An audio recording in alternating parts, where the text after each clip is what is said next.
Test,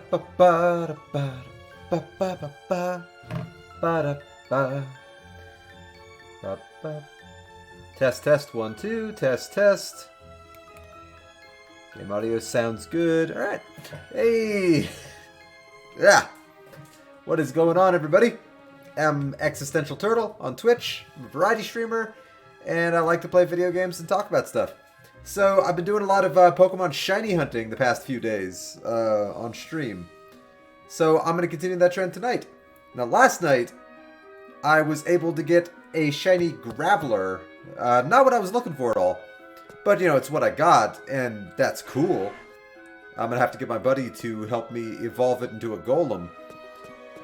But, after that, in between then and now, I got another 31 catch combo, this time in Charmanders. So, the spawn rate for Charmanders is slightly higher than it was before, just because I have a 31 catch combo in Charmanders. And also, any Charmander I catch from this point on will have better IVs, which I don't really care about that, but I mean, that's still cool. So, yeah, I'm in pretty good shape to... JD, please be careful. Don't knock down my computer. I love you, buddy. Okay, hang on. My buddy, my puppy might knock down my computer, and it's over there. Hang on. Jay, please be careful.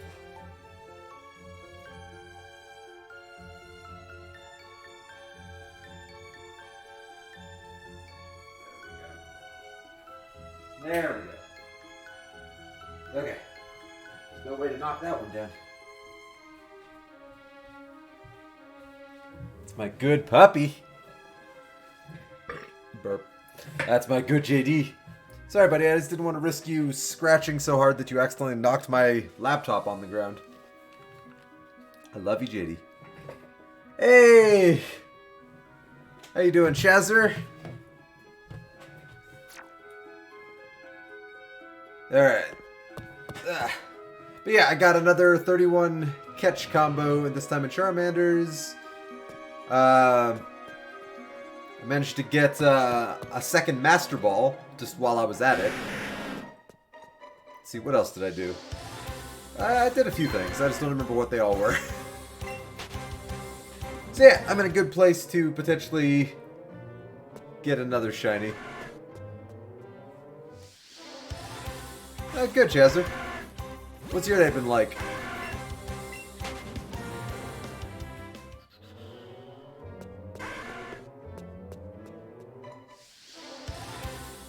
Still no shiny. Well, not a shiny Charmander. I got a shiny Graveler last night. That was pretty cool. But no shiny Charmander.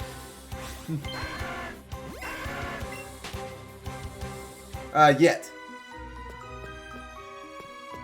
But shiny hunting takes a long time, so you know, that's pretty common.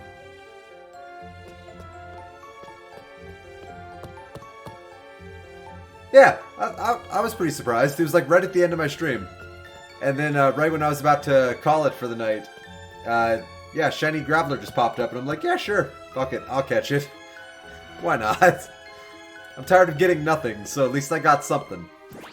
And it's colored like a piece of poop, so it makes me pretty happy. Let's see.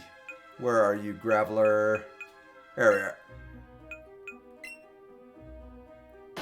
So yeah, a poop-colored... Oh, whoops.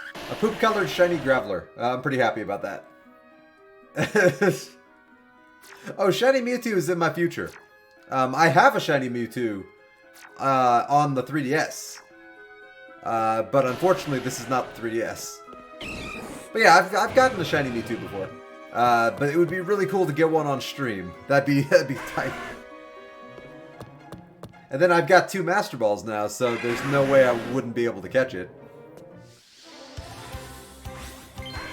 Which was completely unexpected, getting a second Master Ball. Like, I did not expect that. I was just grabbing some golden berries from a respawn spot. And, yeah, Master Ball. Like, alright. Nope. It's so tiny. It's also not shiny. So now that I have the spawn rate increased a little bit for Charmanders, I'm encountering them directly a little bit more than I was before, just to get them to despawn so that they respawn. I don't really need to do that, but I'm choosing to do that. I won't do it every time, but I will do it sometimes.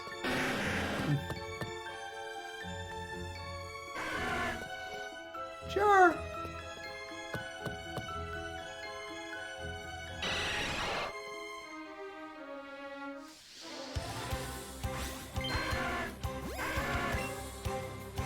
Yeah, it even says in the top left, which my face cam blocks it, catch combo 31.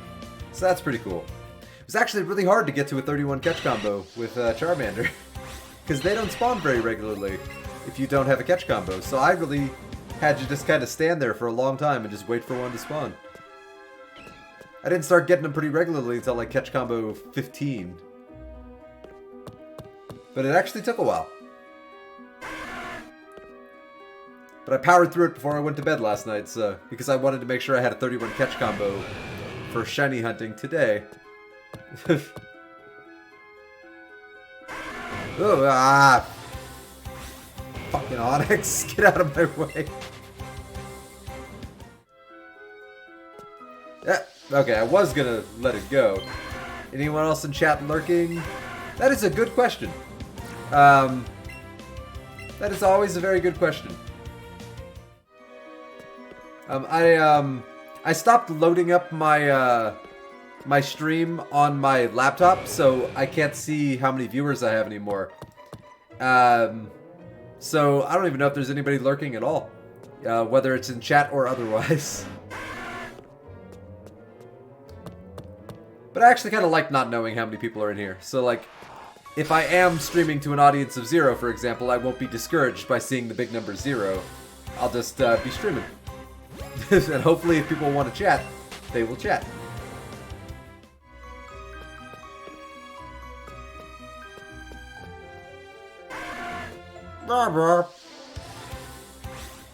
But given the lack of response, I feel like there is nobody in chat lurking, unfortunately. I wish they were. That'd be really cool. But, it doesn't look like it. Ever since my streams got a little bit shorter, I've definitely gotten less and less chat lurkers. But, you know, that's, it was bound to happen. You know, for a good, like, 4 months there, I was streaming for 4+ hours a day. And now I can, if I'm lucky, I can do, like, 1 to 2 hours a day. So, like, my streaming got basically cut in half because of my work. Which sucks. I hate that. But, yeah. It is what it is.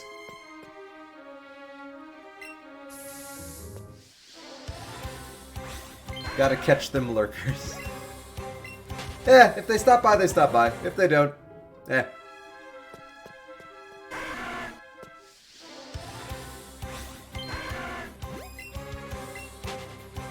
I'll never be too upset if, oh, hang on.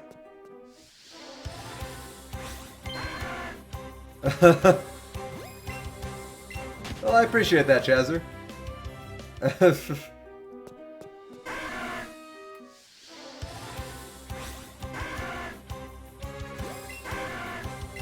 I have had a lot of streams in my 5 months of streaming, though, where I think I have had like 0 people in the stream. Alright, I'll let that one just despawn. Yeah, the trick about streaming is just to not get discouraged. Like, you just have to take it for what it is. It's like, yeah, okay, nobody's watching. C'est la vie. I'm streaming to play video games and have fun, and, you know, that's, as long as that's happening, I'm good.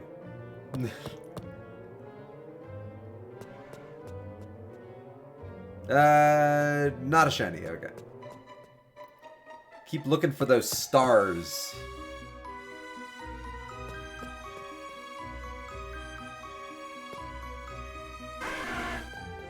Nope. Ah! That Geodude kind of shocked me a little bit. Let's see, Charmander.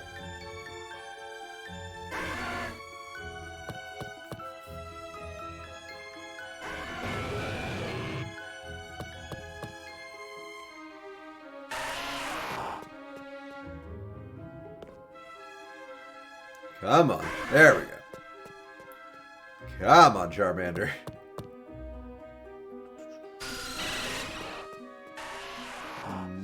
Fucking Zubat. Probably. Not sure. I'm probably not going to be playing many other games until January, Chazzer. My work schedule doesn't make it so I can really play that many other games, but I do plan on playing a shitload of other games once I actually have the time to, like, get into bigger games. I just don't really have that much time to play video games right now. Like, yeah, but I will be eventually.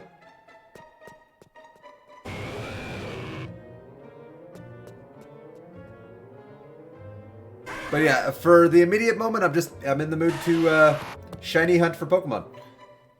Down the road though, yeah, one day. Pretty much I'm just gonna stream this until I'm no longer in the mood to stream it. Probably, like, maybe next week, do a couple of Destiny 2 streams again.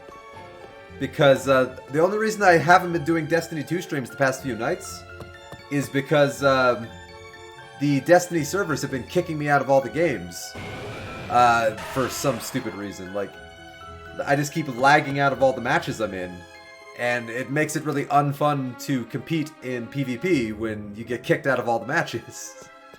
Or when you shoot somebody and then they teleport away. Money before shiny. Well, I mean, what do you mean money before shiny? that doesn't actually make sense. Like, I was shiny hunting at work today. Like, during my lunch and my 15-minute break, I pulled out my Nintendo Switch, and I was just doing this, basically, going up and down ladders. So, like, I can make my money and still shiny hunt. I just can't stream very often because of work, which sucks. Because I work a lot of really crappy hours, so it kind of interferes a little bit. I don't know what rhymes with money. A lot of things rhyme with money. Honey, sunny, bunny, funny, runny.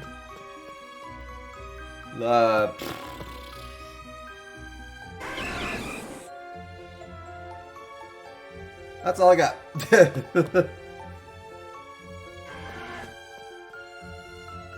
I'm sure there are a million other words, but those are the ones I can think of.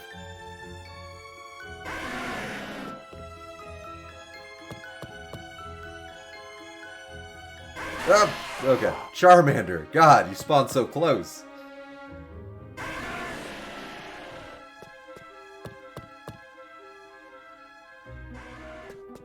I heard the noise. There it is.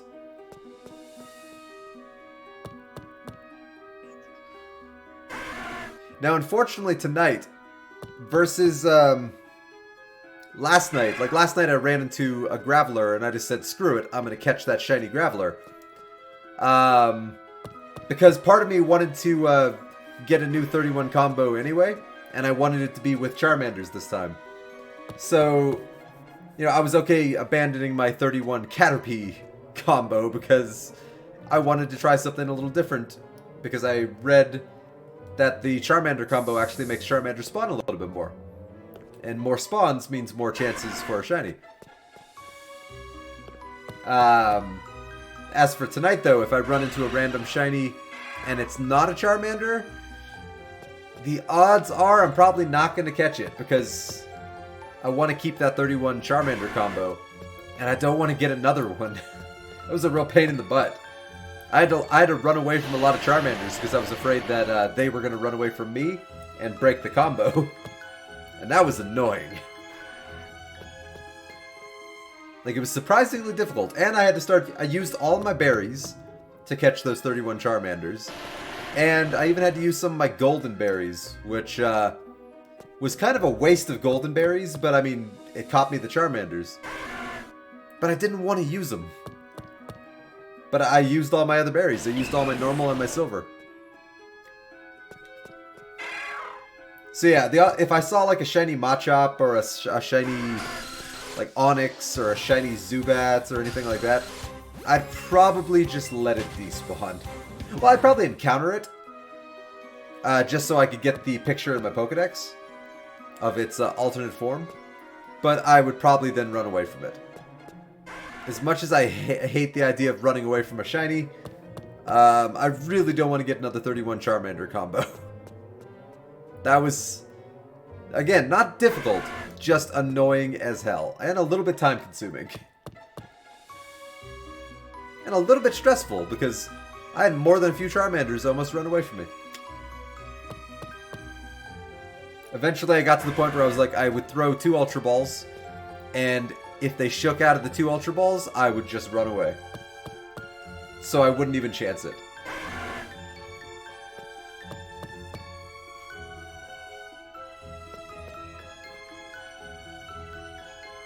Come on. Come on. There we go.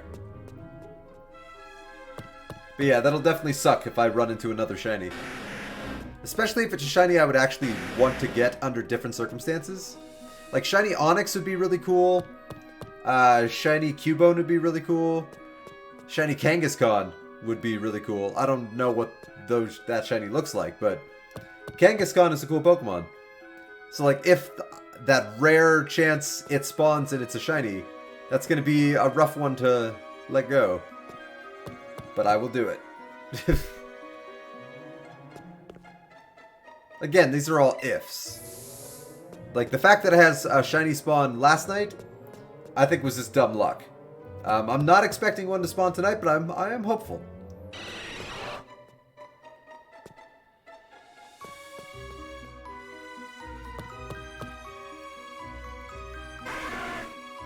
What was that? Oh, okay. What the hell was that? The only thing I worry about is so many other Pokemon spawn. Any one of them could spawn as a shiny. That's why I'm worried that it's more likely that like an Onix will spawn shiny than a Charmander. Or a Rhyhorn or a Zubat. Or a Graveler. Like another Graveler could spawn shiny. That would especially annoy me because I already caught one.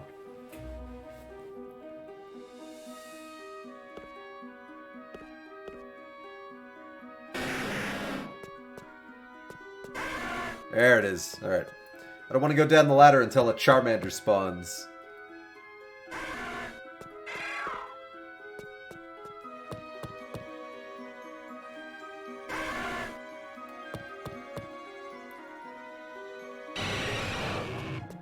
And at least now, while I do this, because I ran into that Graveler last night, see, I was getting a little worried that this method wasn't even working. Or maybe it just somehow was flawed, or maybe it got patched, or maybe I misunderstood the video I watched. But now that I know you actually could get a shiny from doing this, I feel a lot better about doing it. Because it means that their spawns are RNG'd. Like when going up and down a ladder. And they aren't like, I was getting a little worried they might somehow be static spawns. Which would be weird. But I mean, I don't know. Anything was possible. And that would have sucked. But I have a few spots I could, if I get bored doing this spot, I can go back to Route 4. And there's another route, I don't remember what number it is, but there's another route where Charmanders spawn pretty frequently. So I could always go there and try to get a shiny Charmander there. So like, if the cave, if I do the cave long enough and it eventually doesn't work out, I'll just switch over to some other spot. The cave, though, is a good spot. The fact that it's so close to, like a ladder really makes it convenient.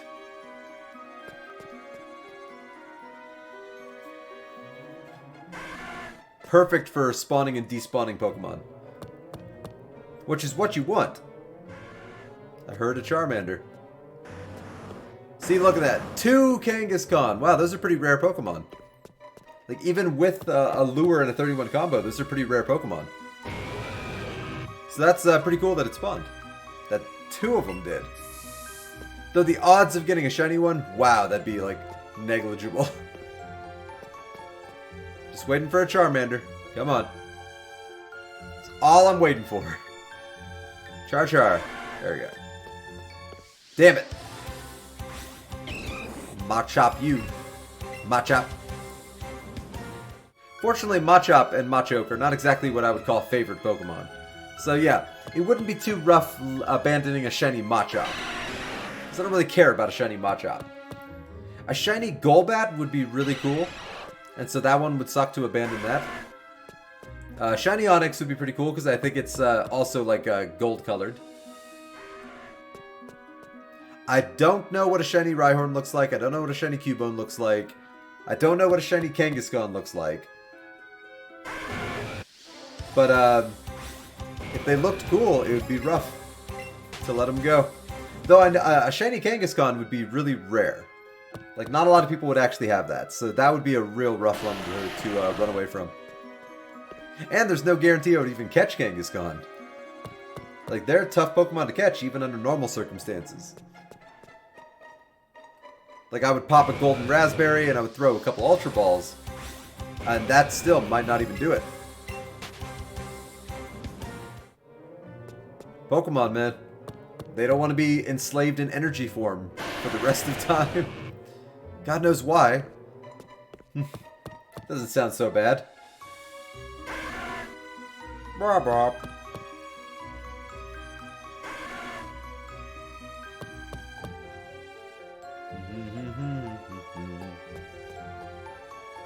Oh, nope. Don't touch me. Okay. Char.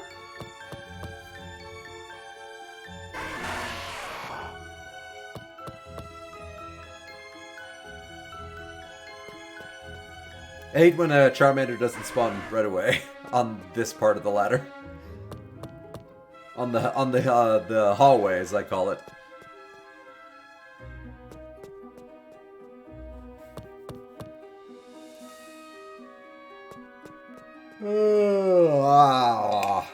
Sleep.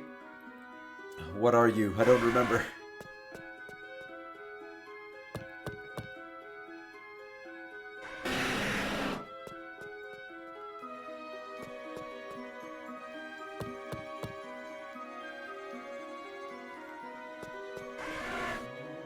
Nope.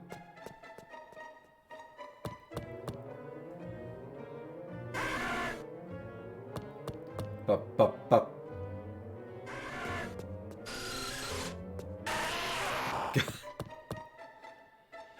I love when they spawn like a machine gun fire spawns. Brah. It's just like, wow, shocking.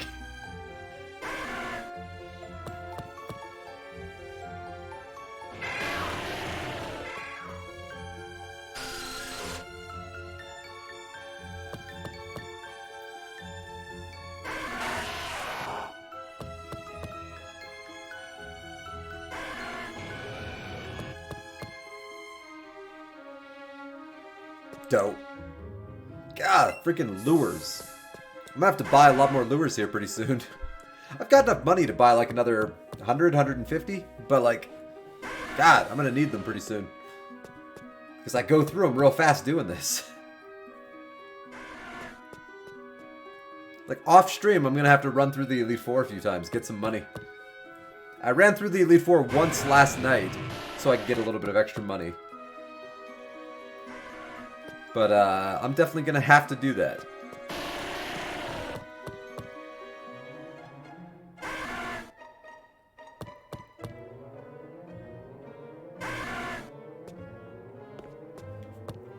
Because it's expensive, shiny hunting. Surprisingly expensive. You go through the entire game's amount of money just doing that.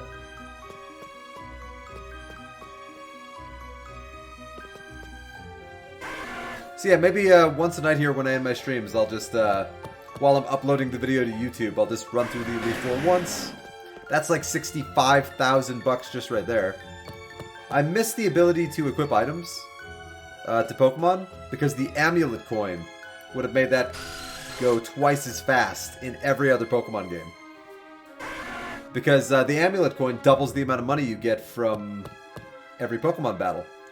So where you would get 10,000 from 10 to 12,000 from an Elite Four person, you would then get 20 to 24,000 per. That's a nice chunk of change for a relatively simple Pokemon battle. Relatively.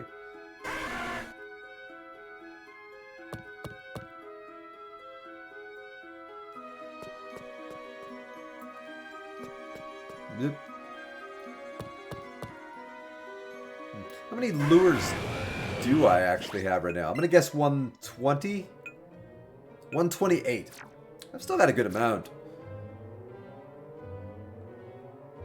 But I could still use more. A lot more.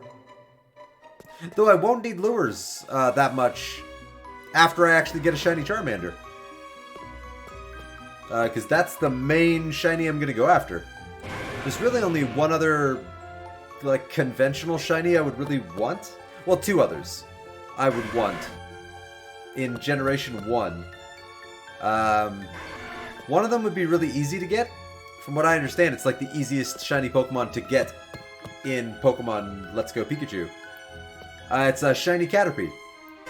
But Caterpies are everywhere. They can spawn like 10 to 20 at a time in Viridian Forest. And they're also the easiest Pokemon to get a 31 combo on. So I feel like getting a shiny Caterpie would not take long at all. So like that one I'm not even worried about.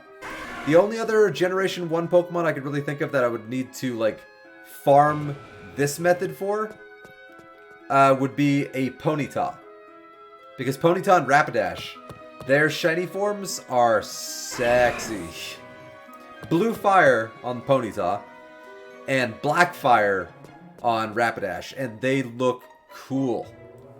They look cool as fuck. So I would love to get a shiny Ponyta at some point. And I know where I would go to farm for a shiny Ponyta. I think it's called Route 17? I'm not sure. Where I go for all like the berries. Like raspberries, silverberries. The route with all the yellow flowers. That's where I would go for a Ponyta. And then the only other shiny I would really go for in this game, which I wouldn't even need max lures for, is shiny Mewtwo. And that one's gonna be the pain in the butt one. Because that one requires me to go to the home menu every time it's not a shiny, close out the entire game, and then reopen the entire game. And go through a cutscene. So it's like a minute every attempt. So that one's gonna be rough. But I do plan on doing that eventually. I don't know if I'm gonna do that on stream, but I do plan on doing that eventually. Because I would love to get a shiny Mewtwo. You know, I have a really kick-ass shiny Mewtwo in my 3DS games. Unfortunately, not mine. I got it in a trade. But I would love to get one of my own. Like one with my name as the original trainer. That'd be pretty cool. And then I'll like give it a golden bottle cap and like super train it because it's a freaking Mewtwo. So yeah, I'm gonna make that Mewtwo as big of a badass as I can. Because it's Mewtwo.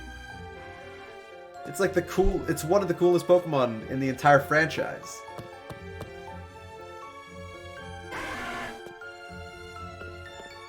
And one of the most popular Pokemon in the entire franchise. And then, I think they're up to like 1,000 Pokemon now. So yeah, like that's a lot of Pokemon.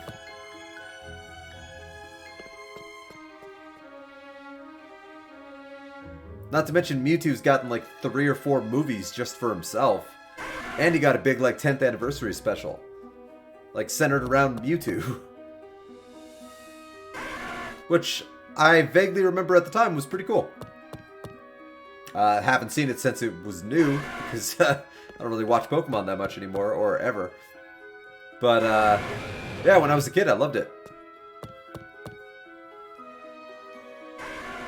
I heard... There we go.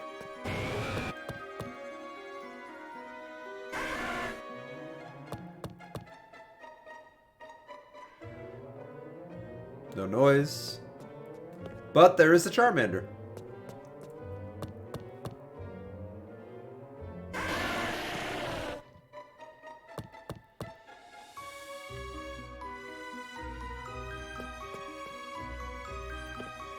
Nope.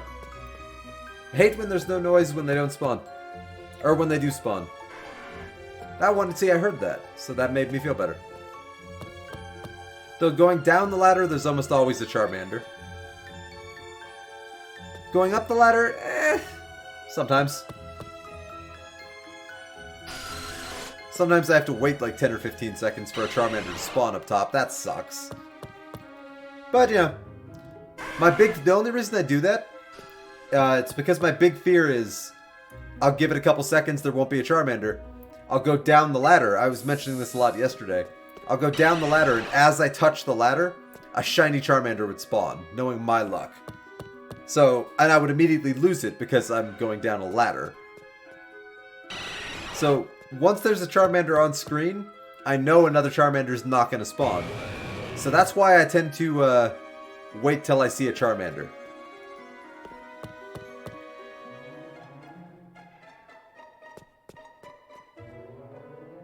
Got a Cubone. Cubone! I do need to get a Marowak one of these days. So I could trade for an Alolan Marowak. Because Alolan Marowak is sexy. It's such a cool design. I think it's like a ghost fire Pokemon. And that's awesome. Or maybe it's just a ghost Pokemon. I don't even know. But it's so cool. Its bone is on fire. And it has really cool face paint on its skull. Like, it actually looks really cool. The Alolan version. Damn it. I'll never get these 10 seconds back, Zubat. You suck.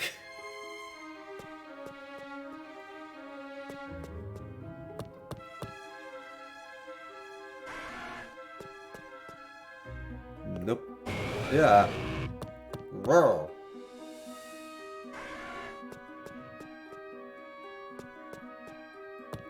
Ba ba ba ba ba ba.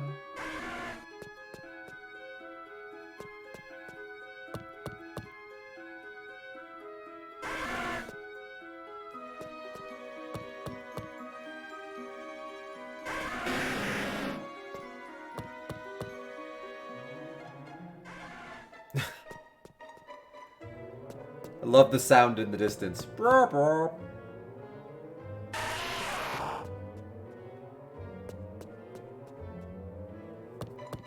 Poke.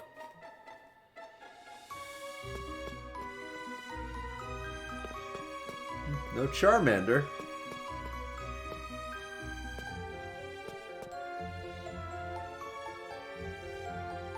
Come on, buddy. Alright, that's all I wanted.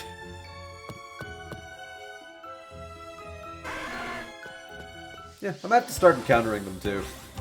Because it forces a despawn, but then one generally replaces it. Generally. Yeah, see? So that gets me more Charmander encounters.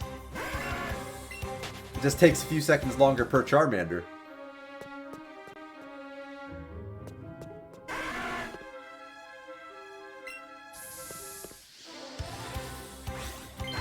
So there are multiple methods. I do like the ladder method. But I also do like the method of encountering a Charmander. So I can make another one spawn. Because that way, every time I go up and down the ladder, I'm not getting like 6 Pokemon spawning. I'm getting more Charmanders. It just takes a little longer.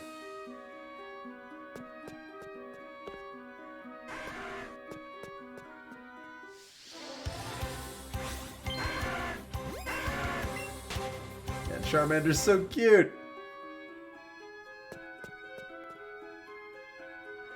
There it is. Wow, I didn't hear that noise. It spawned in silent.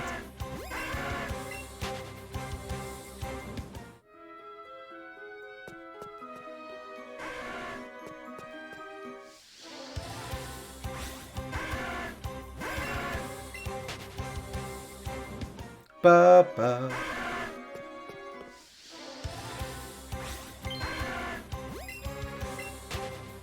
Hey, Chazzer's back.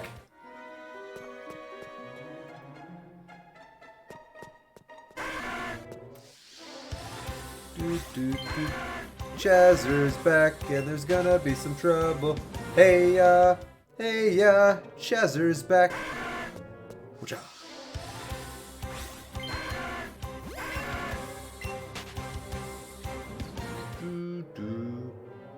Ba ba ba ba ba ba da ba.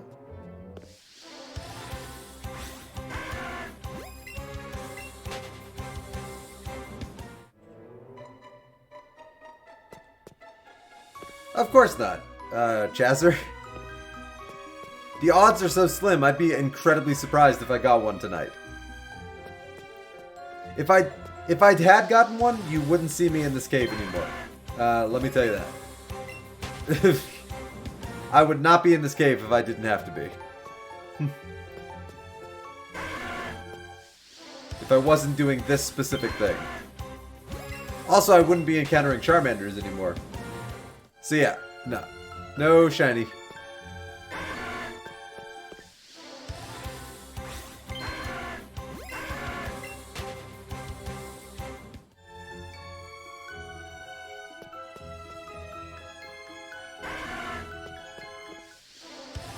I think I'll just do this for a while. Just keep encountering them and letting them despawn. It goes through lures a little faster, but... it increases the number of Charmanders I get versus other Pokemon. So, you know, that might be a good thing.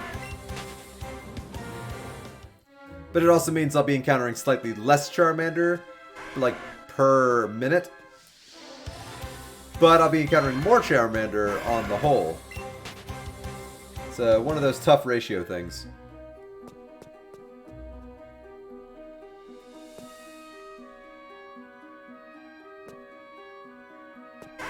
There we go. Bump, bump, bump, bump. My god, every Twitch streamer is on. Hey, if you want to watch one of the other Twitch streamers, I say go for it. As I am very open about shiny hunting, this is not exactly the most exciting stream. So, like, yeah, I say absolutely go for it. Like, watching shiny hunting can be, I imagine, very boring. I'm having fun because I'm actually the one playing the game. But watching somebody shiny hunt, I don't know how I would feel about that. So, like, I wouldn't blame you. Not even one little bit.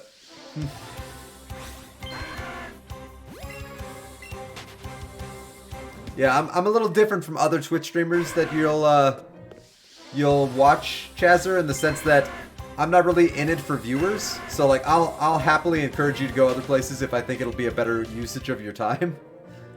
Like I'm not one of those people that's just like, oh please subscribe to my channel, oh please follow me, oh please do this. Like no. If you want to watch me, cool. If you want to watch somebody else who's probably doing better, I say go for it. Like I'll never be one of those kind of streamers that like is just like, oh, don't go to other people's channels, watch mine. No, they're probably more interesting than me right now. I'm going up and down a ladder and I'm running into Charmanders. Like if I were playing like an actual like story game, then I feel like the stream would be a lot more exciting. Like when I played through the Mass Effect games, or when I was playing the Batman Telltale game.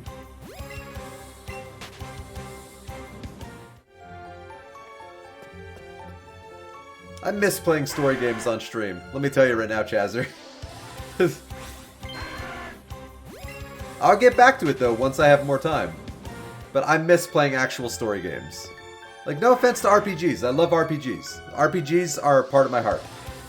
But I like playing single-player story games. I love single-player story games. Peace. Kinda, yeah. Peace. See you later, man. Again, I don't blame you one little bit. Like, I get it entirely. And I cannot hold it against you.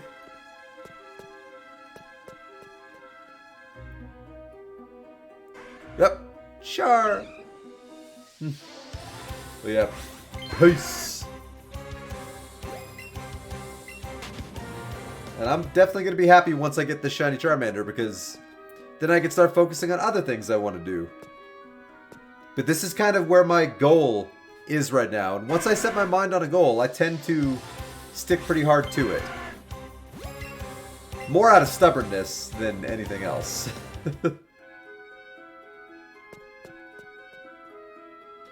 Come on. Come on. There you go.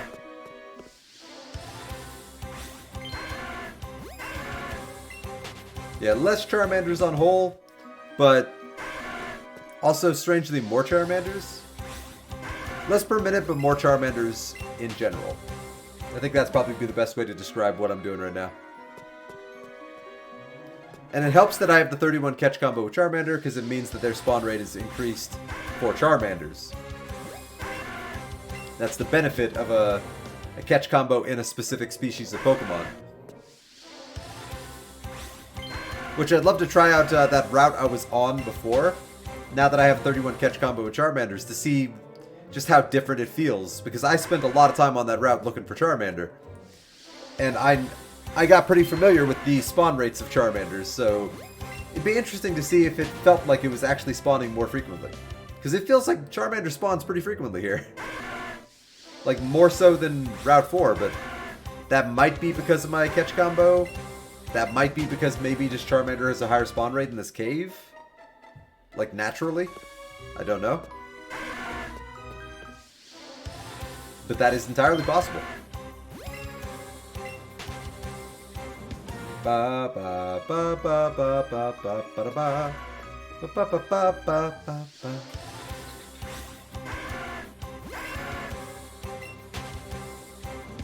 Ba ba.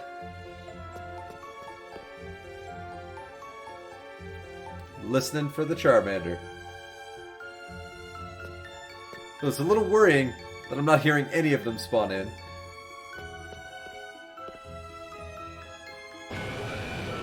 There we go, the sounds are back. Also, no Charmanders. It's rare. Hey, Charmander. Char char.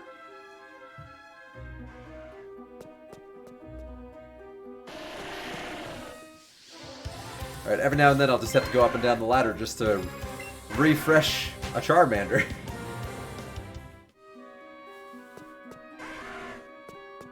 I heard it. There it is.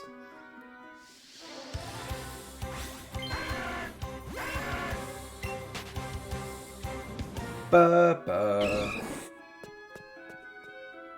I think a Cubone spawned instead of a Charmander.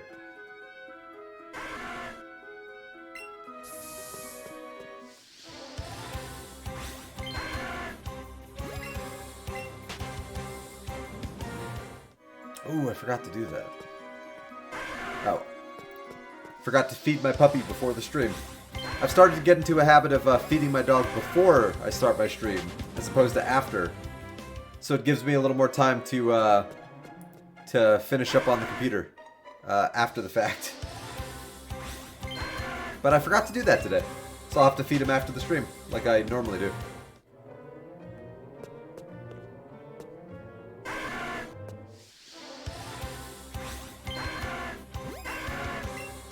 Yeah, if I run into enough Charmander before like Pokemon spawn and despawn, it's almost like I'm actually running into more Charmander than anything else. Even though like that Machop spawned, you know, an Onix spawned. But if I run into enough Charmander, it really is like I'm increasing the odds of me running into a shiny Charmander, because I'll just be encountering so many more Charmander than everything else.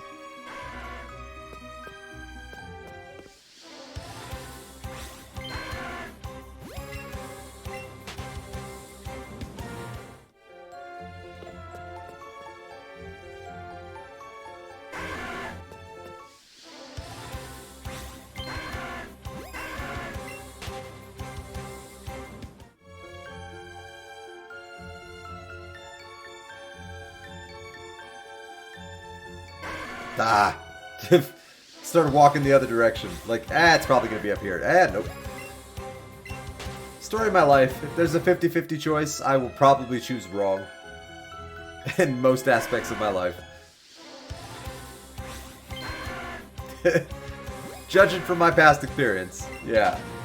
I'll tend to choose wrong.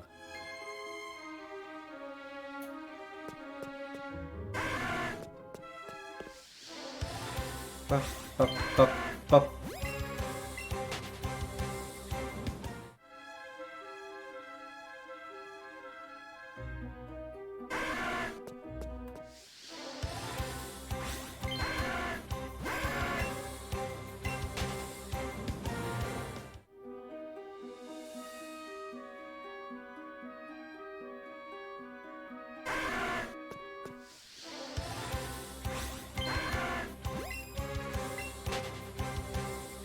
Luckily, it still doesn't take very long to encounter them and then run away.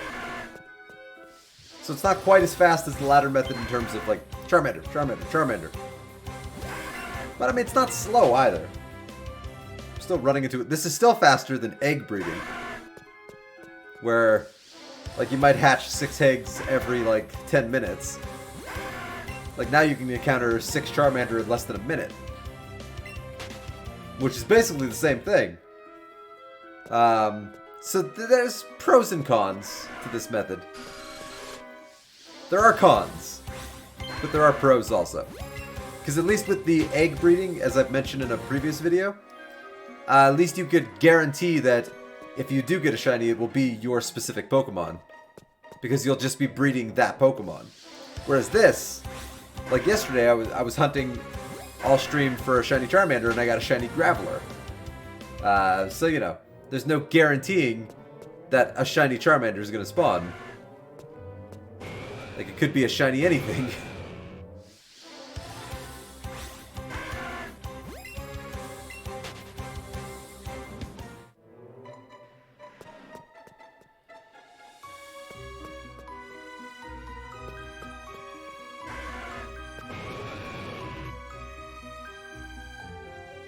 God, there's a lot of Pokemon on screen right now. I need them to despawn.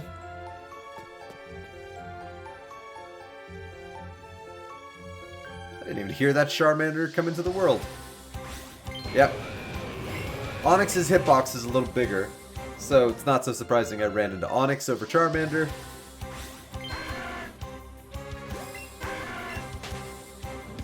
Try to run away from the other Onix. Okay. Ah! Onix! Their hitbox is enormous.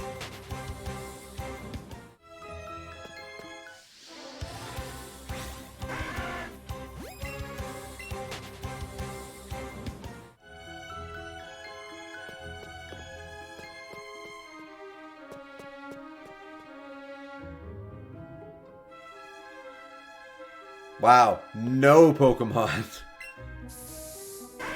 There we go.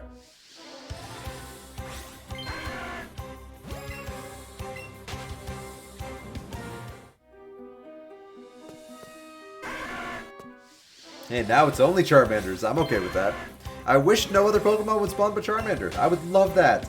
That'd make this so much easier.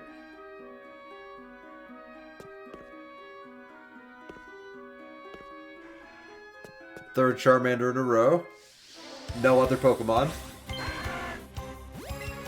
Like, if I could make that somehow magically happen, which there's no way you can do that, I would guarantee eventually, if there is a shiny Pokemon that spawns, it would be a Charmander.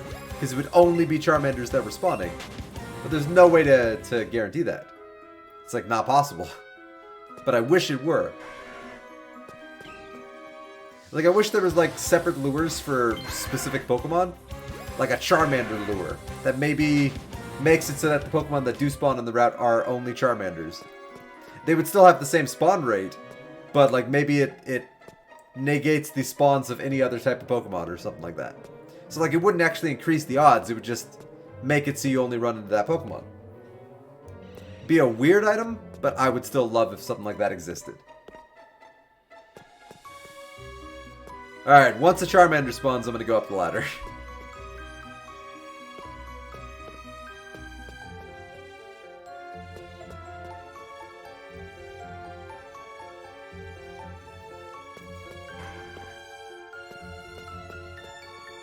Okay.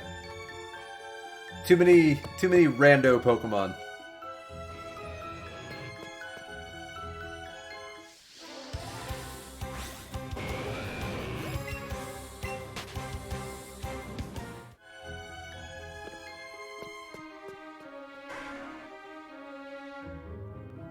Nope.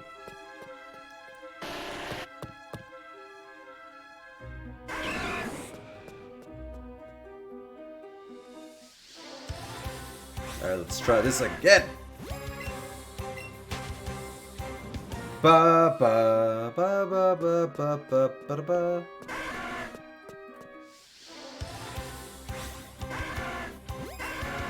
So yeah, 31 catch combo, max lure. It should be a 1 in 315 chance every time. Which are hardly the worst odds. Like they are, compared to previous shiny hunting adventures in previous games, those are not the worst odds I've ever gotten. Those are actually quite lovely.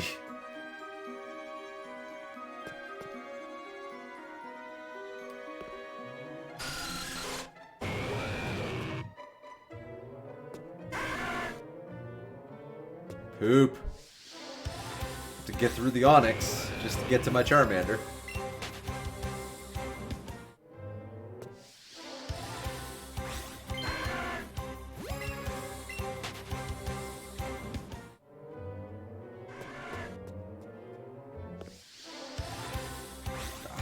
It's a little bright sometimes when the screen goes white. Ah.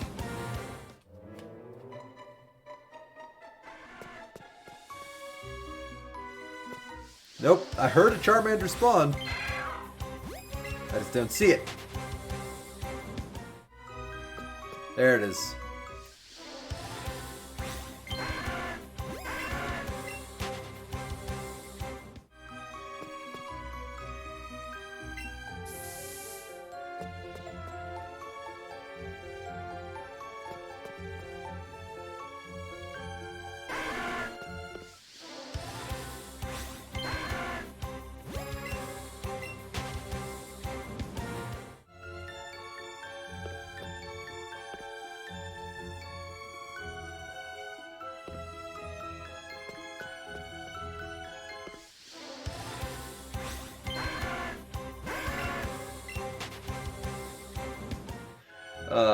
Charmander's so cute. Looks so cute.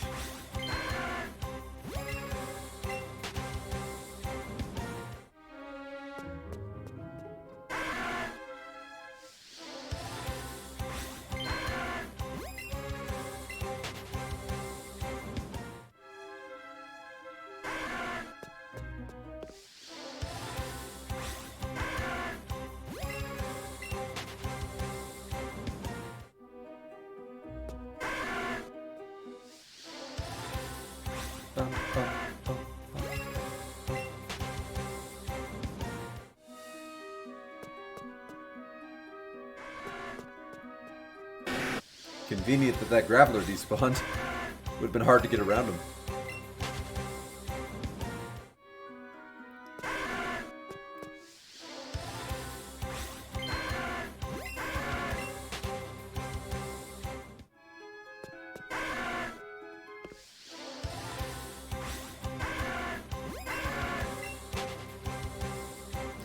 Oh. I just realized. Something I should have done yesterday. It's funny how the brain works. You remember things at the weirdest times. It's like, oh yeah, should have done that. Oh well.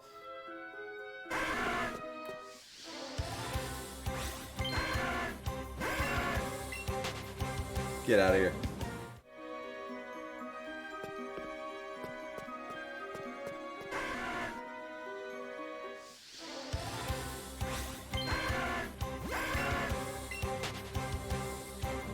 Ba ba ba ba ba ba ba ba ba.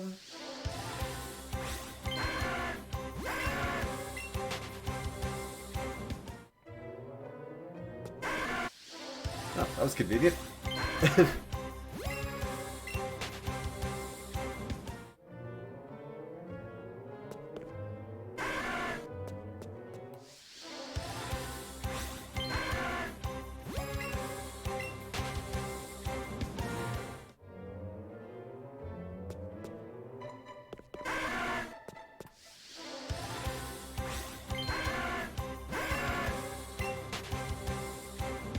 Mm-hmm.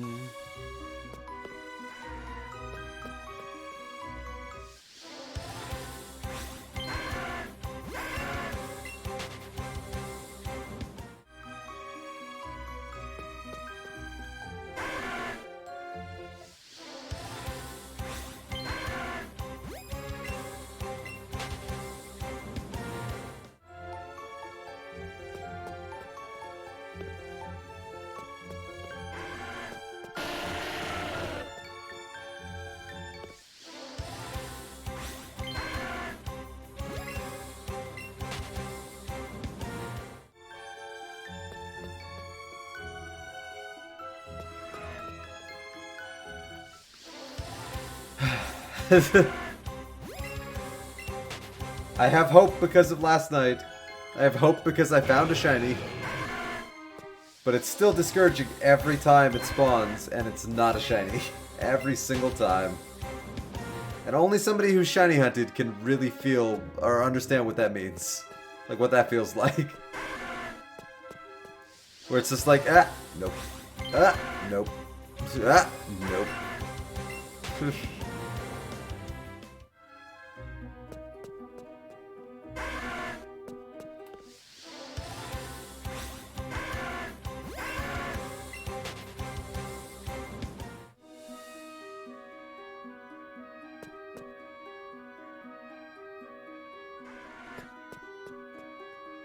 Where?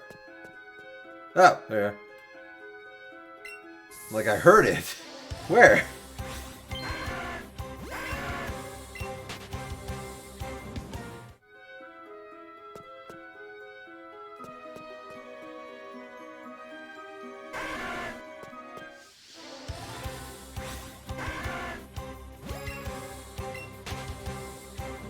Ba ba ba ba ba ba ba ba ba.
Ba ba. One day you'll be a shiny. One day I will catch you. One day I'll remind you that every one of you should be shiny. Which I guess wouldn't make you rare anymore. Shiny Tiny. Hey Rusty, how you doing, man? It's been a while. What have you been up to? How's your day been going? I'm just doing more shiny hunting. Nothing that exciting, just hunting for shinies.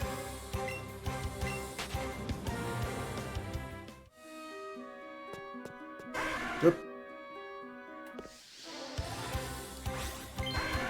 So, is this the original map like Red? Yeah, it actually is. It's a remastered, basically it's a remastered Pokemon Red and Blue, the video game. And it's pretty damn cool, too. Like, all the places are back. The only big difference... Oh, okay, that actually makes me want to get the Switch then. Dang it. Yeah, I would say this game combined with, like, Breath of the Wild and Super Mario Odyssey make the Switch worth it at this point. For me personally, Breath of the Wild was enough for me to want to get a Switch, but under different circumstances, one game would not be enough for me to get a whole console.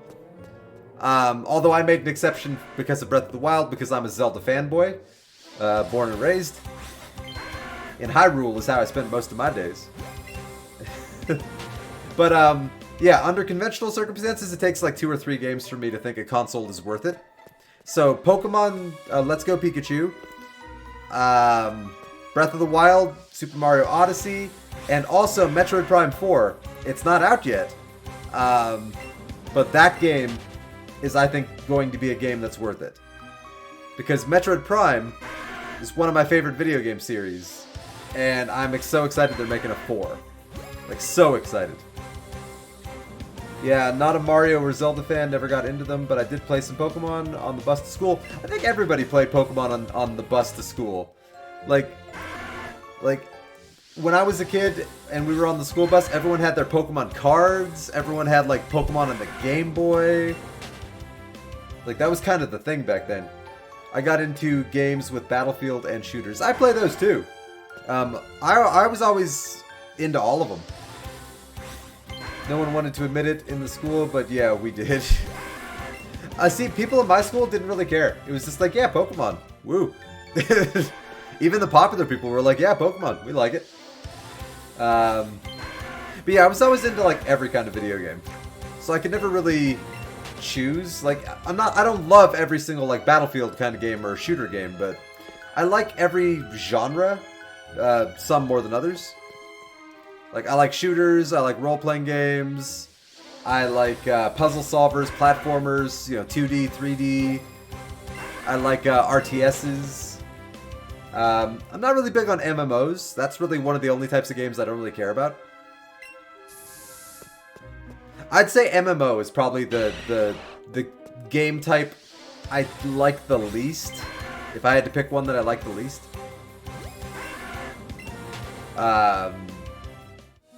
Yeah, probably. Oh, I became a big fan of like Telltale kind of games, like choose your own adventure stories. Those were pretty cool. Sad they went under. I just time waste Star Wars Galaxies was my fave. Hey, nothing wrong with it. There's nothing wrong with MMOs. They were just never my thing. One of my ex-girlfriends tried to get me into some free MMO with her. I think it was called like Fiesta or something. I don't even remember. And I played that with her a lot, but I never really liked it. I just played it with her because she liked it. Yeah, because guys will pretty much do anything for a girl. And then another girl I was like flirting with, she played a lot of World of Warcraft, and I couldn't get into it. I don't know. There was nothing wrong with it. I just couldn't get into it. Though, the fallacy of men, yeah, right? You're not wrong. There is an MMO that I was looking at that looks like it could be... Nice. There is one MMO I was looking at. I downloaded it on my Xbox before I set up my Switch to kind of take over as my primary console for the time being. It's called Star Trek Online. And it's literally just like you become the captain of a starship, you make your own ship, you make your own crew, and you just go on adventures and do shit. And I'm a diehard lifelong Star Trek fan, so that actually kind of appeals to me. But I don't know if I'm actually going to play it or not. I just downloaded it because it was free. But maybe one day. It's probably the only MMO I'd probably ever get into. I remember a few years back, Fable. I don't know if you ever played the Fable games. Fable was going to be made into an MMO, and I was actually pretty intrigued by that because the Fable universe is really cool. And then that got shit-canned. Like the company like had a lot of trouble, and eventually the game just got canceled. But I was kind of excited about that. Let's see. And then I like how you mentioned Star Wars Galaxy. Oh yeah. Hey, you don't have to be good at Fable. You just got to enjoy Fable. I'm thinking of like all the Star Wars games that never got to see the light of day. Like, you ever hear of Star Wars 1313?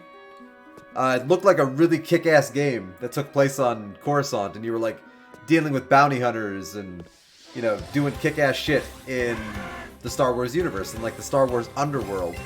And that game was like almost completed, and then the company decided not to release the game.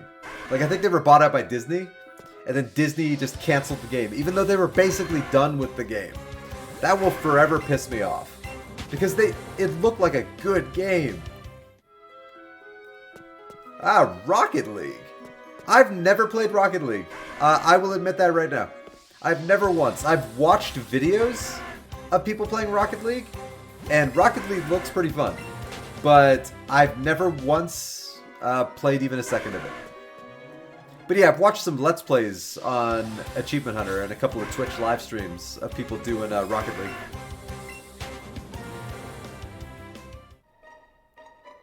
Oh, hang on. What'd I do? You're gonna get me started down some holes. Oh, I'm toxic. Don't play with me. Oh, okay. Hey, nothing wrong with being competitive. Depending on the video game I play, I can be a competitive motherfucker. Let me tell you. I can be competitive as hell depending on what I'm playing. Or I could be the most casual human being you've ever met. If I don't really care too much about what I'm playing. It really depends. Like, go back in time for me to the Nintendo 64. And whenever I had friends over, we would play GoldenEye. Don't know if you ever played GoldenEye or not. The multiplayer on that, I was the king of the multiplayer for GoldenEye. I was a god at GoldenEye. Everyone hated playing against me because they couldn't beat me. And I love that. So if somebody ever challenged me, I got super competitive. GoldenEye and Road Rash. Nice. Road Rash taught me Road Rage. The video game that probably taught me Road Rage the most, I'd say there's two driving games that taught me a good amount about Road Rage. One was Cruisin' USA for the Nintendo 64. Because the racers, like the AI racers in that game, were freaking cruel. Like, they were difficult. And the second one is a GameCube game. Probably an odd one to like teach me Road Rage, but it did. It taught me Road Rage. Simpsons Hit and Run for the GameCube. One of my favorite video games. Something about it. I'm a lifelong Simpsons fan. I grew up with The Simpsons. I was raised on The Simpsons. And there were a few of those races in that game where, like, Apu would just drive past you at the last second, like, every single time. Or your car would just get wrecked, like, right before you're about to win. And I would just, like, rage. I would, like, want to throw my controller. Oh, whoops. I shook my controller while I was raging.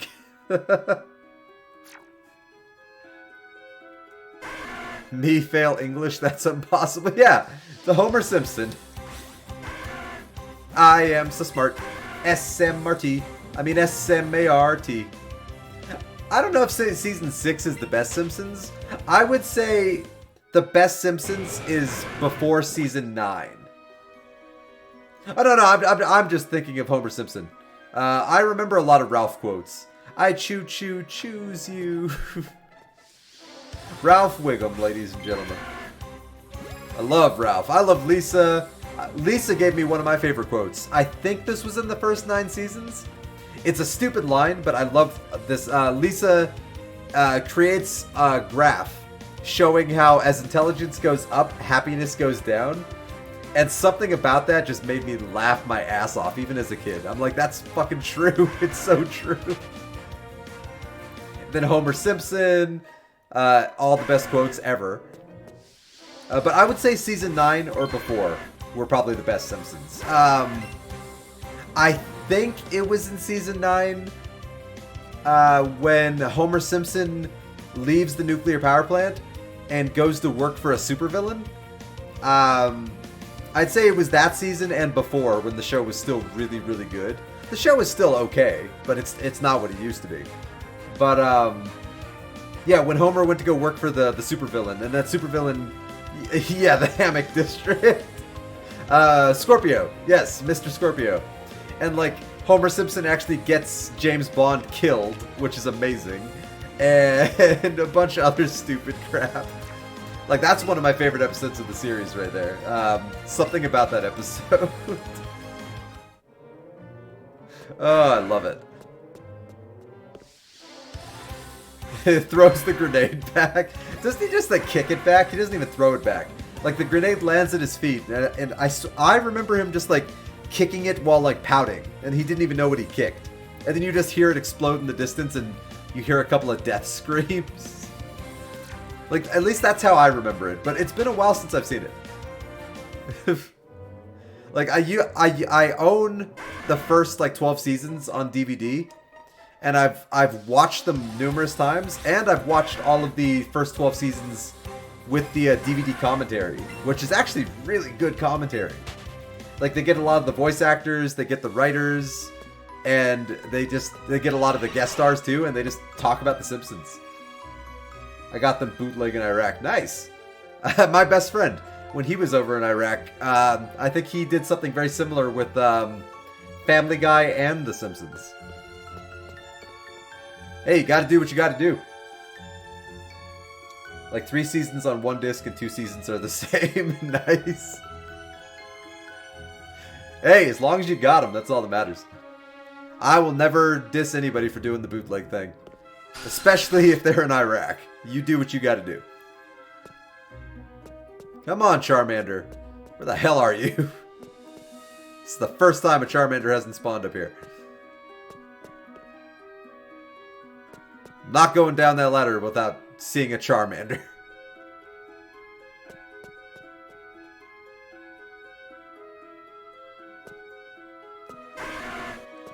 Okay, there we go. Whoa. Burp. Got it. You're making me kind of want to watch the Simpsons again. I wonder if they have the series on Hulu. Because my DVDs are all kind of boxed up right now. And I don't want to have to go like digging around for them. So it'd be so much more convenient if they were just on Hulu. I know they're not on Netflix. Not the old ones. Ah, it makes sense. Dough. Dough. Monorail. Monorail. Monorail. Mono. Dough. See my vest, made from real gorilla chest. See my sweater, there's no better than authentic Irish setter. Grizzly bear underwear, turtles necks, I've got my share. Beret of poodle on my noodle is today. I love all the musical episodes. You know, American Dad was actually a pretty good show. I fell out of Family Guy after the first 3 seasons. I just kind of stopped really liking Family Guy. And American Dad, I got into American Dad after I stopped watching Family Guy. And I really fell in love with American Dad. Like, it was actually a pretty funny show. I love Patrick Stewart. Yeah, Family Guy got way too redundant. And all the jokes were kind of the same after a while. American Dad, it was crazy enough and out there enough that it kind of stayed fresh. Like, they had aliens, they had freaking Patrick Stewart as the kinky leather fetish CIA boss. The Family Land episode. Pretty much anything with Patrick Stewart is amazing. Like, everything he's ever done is amazing.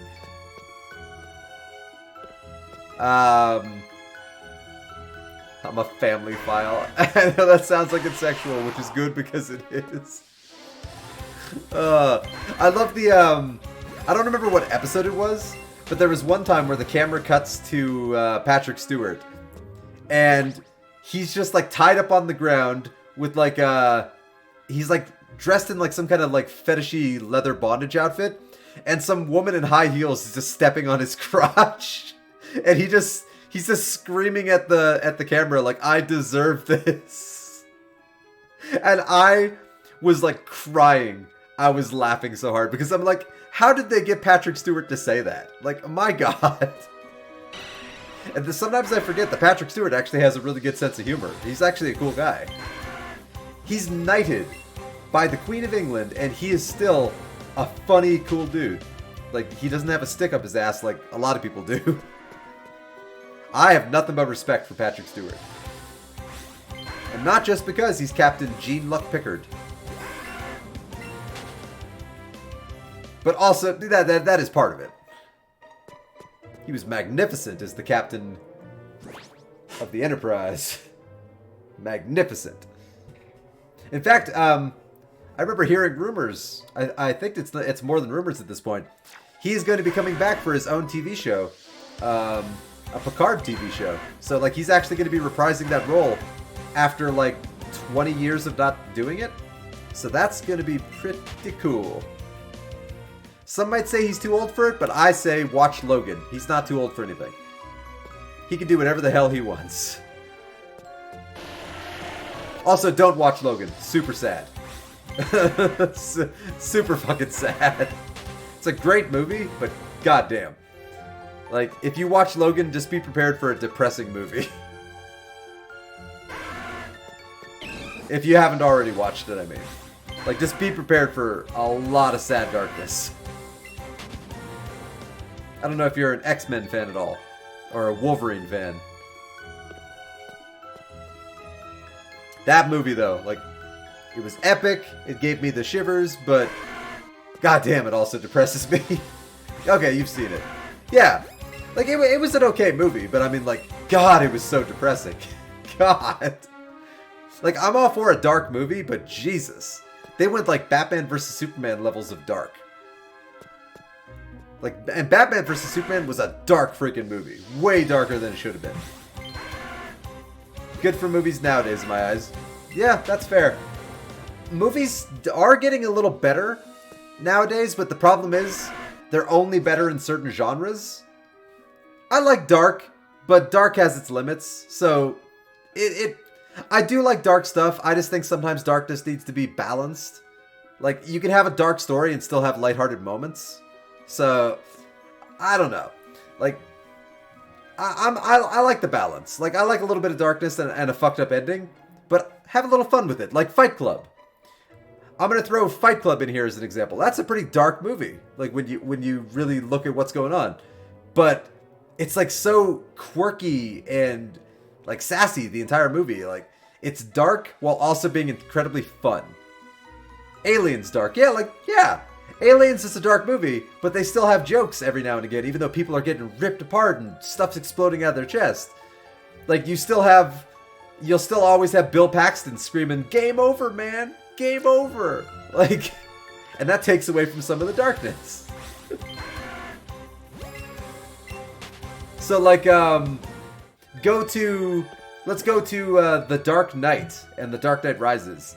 Like, those were pretty dark movies, but throughout all that darkness, you have the silliness of Christian Bale's voice to make the movie a little bit funnier. Yeah, it doesn't even have to be jokes. It just has to be something which gives the movie a little bit more personality. Scenarios can have certain comedic effect.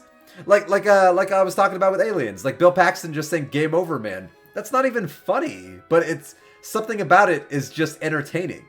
But like, it's not even really funny. It's iconic at this point.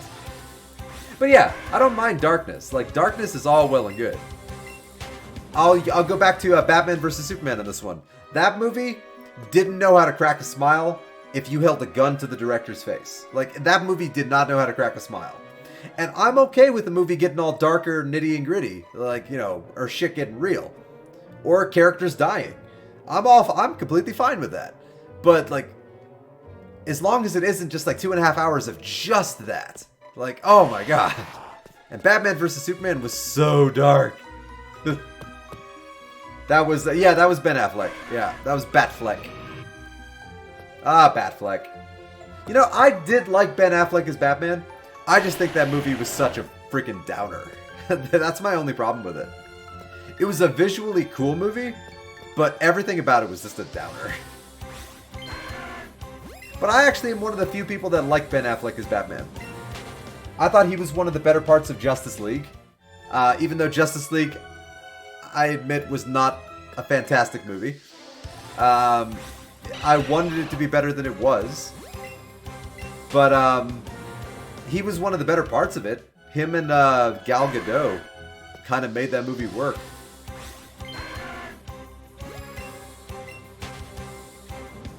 Batfleck. Oh, you have no idea, man. I am holding back. My life, when I'm not working or playing video games, I'm watching TV or movies. I don't even know if I could count how many movies I've seen. Thousands and thousands and thousands. And I can quote a huge percentage of them. Maybe not every single one of them at once, but I can quote countless movies. Like this is gonna sound sexual. It's not sexual. I am a cinephile. I am absolutely a cinephile. I love movies. My entire life, my mom and I have always like bonded over stories. So we watch movies together, we watch TV shows together, we talk about the stories. You know, we lose ourselves in fantasy worlds for brief periods. Too many merge together. Well, I have plenty of movies playing in the background too, but The Third Man is one of my faves of time. Ooh, Mystery Science Theater 3000. Hell yes. Have you watched any of the new Mystery Science Theater? Or are you just talking about the old classic Mystery Science Theater? Because the new stuff is, it's not bad. I still prefer the old classic ones. My favorite Mystery Science Theater 3000. Not the new ones. My favorite one is, oh crap, what's it called? There's a character in it, called Torgo. Oh, what's that movie called? That's my favorite Mystery Science Theater 3000, but I can't think of the name off the top of my head. You might be able to remember it. It's like Infamous. Ah, crap. Whatever it was called, the jokes were great. I watched that one like a year ago. And I don't remember what it was called. It's been a while. I haven't seen a lot of them in a long time. That one I watched like a year ago because I was talking to this girl online and we were bonding over Mystery Science Theater 3000. And so we started watching them while like talking to each other over Discord. And I rewatched a lot of old ones that I hadn't seen in a long time. I just don't remember what some of them were called. And as for The Third Man, I've actually, I don't think I've ever heard of that. Of all the movies I have heard of, I don't think I've heard of that one. And I have watched a lot of movies. Gorgon, I think, was one. It's black and white from the 50s. Oh, the Third Man? Okay. Oh, I love Orson Welles. I believe I have an Orson Welles book somewhere around here. But yeah, I love Orson Welles.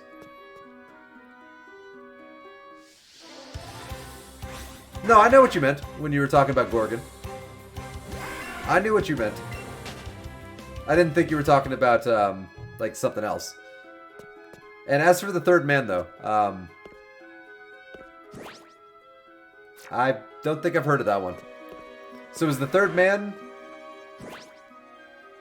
what kind of movie is that? Like, what's that about? Like... 3 asterisks. I feel like you tried to post a link. My chat doesn't let people post links. It lets me post links, but it doesn't let random, like, anybody just post links. Because you never know what people are going to post, so I disabled that a long time ago.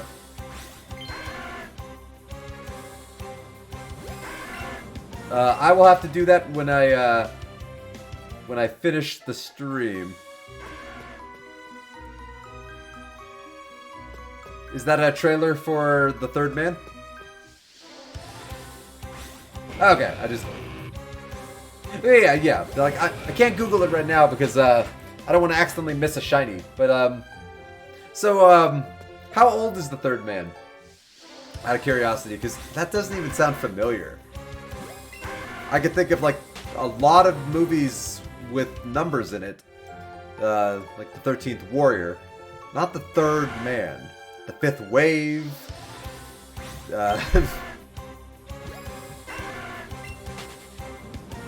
1949. Nice.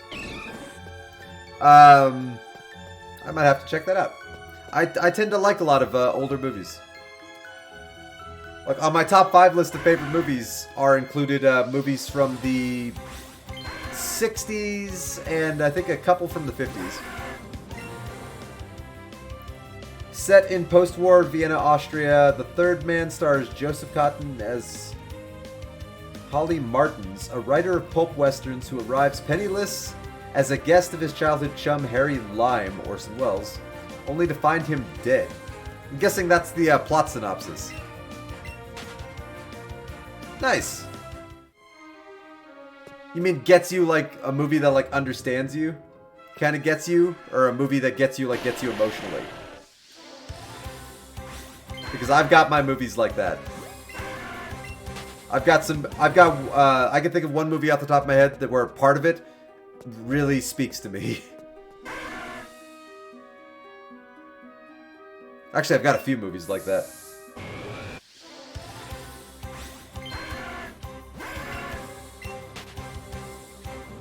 Like, you ever see the movie The Graduate? With Dustin Hoffman back in the 60s? One of my favorite movies of all time. Yeah, they are. They are. Well, they're made for a lot of different reasons. They're made for escapism. They're made for guilty pleasures. They're made for entertainment. They're made to actually make people think. You know, depending on the type of movie. They're made for. Yeah, the look at the end of that movie. That part always speaks to me, but also, yeah, you're not wrong.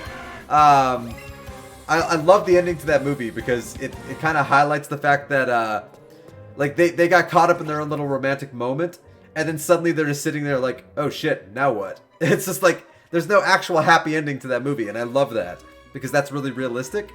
But what I love about that movie so much, and it always speaks to me, is Dustin Hoffman's character in the early parts of the movie and in the middle of the movie, where he graduates from college and he has the whole world ahead of him, but he literally just doesn't have a fucking clue what he wants to do with his life. And I can associate with that, because I have no idea. I still have no idea. I'm way past the age where I should know by now, but I don't. I have no earthly idea. Pretty much I'm just surviving day to day. Like, I don't really have any goals anymore because I have no earthly idea what I want to do. And that aspect of The Graduate always speaks to me. And the fact that it has an unhappy ending. Kinda, not an unhappy ending, but it's not a happy ending. It's a very realistic ending. It always really spoke to me too. Where it's just like, it is about family. Jobs are useless. Stupid contracts to society. The point of life is family. Create one, raise them right. Teach them all you can and watch them grow.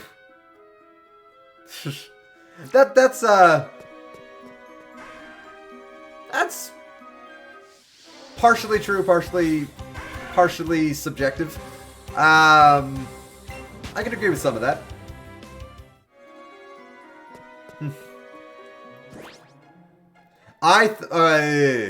We're getting into a topic here, Rusty.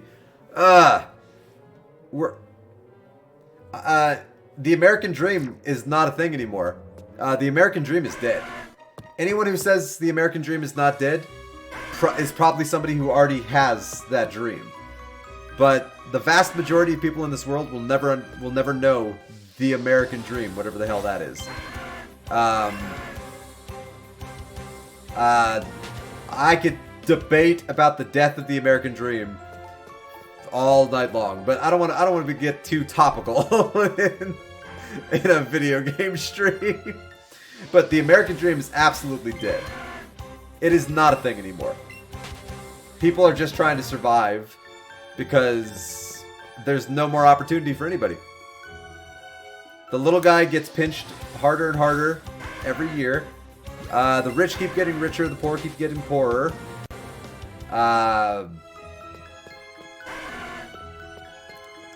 Jobs are becoming more and more menial and pointless.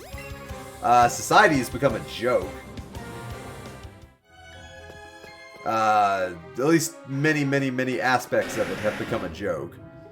Like I said, there's a lot I could say. That's why I said raise the fam. Well, that's not practical for a lot of people nowadays anymore, Rusty. Like the idea of raising a family. Because nowadays, a lot of people are smart enough to realize that you can't actually afford a family. But that's the thing, Rusty. Some of us don't want to do that. Some of us don't want to put our nose up the government's ass, or anyone's ass, really. So we just kind of get what we get. Like, work hard, yes. Like, I work my butt off, but I will never suck up to anyone. Ever. Like, that's not something I will ever do. And as for the government, I say fuck the government, but that's just my personal opinion. Government doesn't give a shit about us, so I don't give a shit about the government. What we need is a whole new economic system. Because here's the thing about our economic system. Well,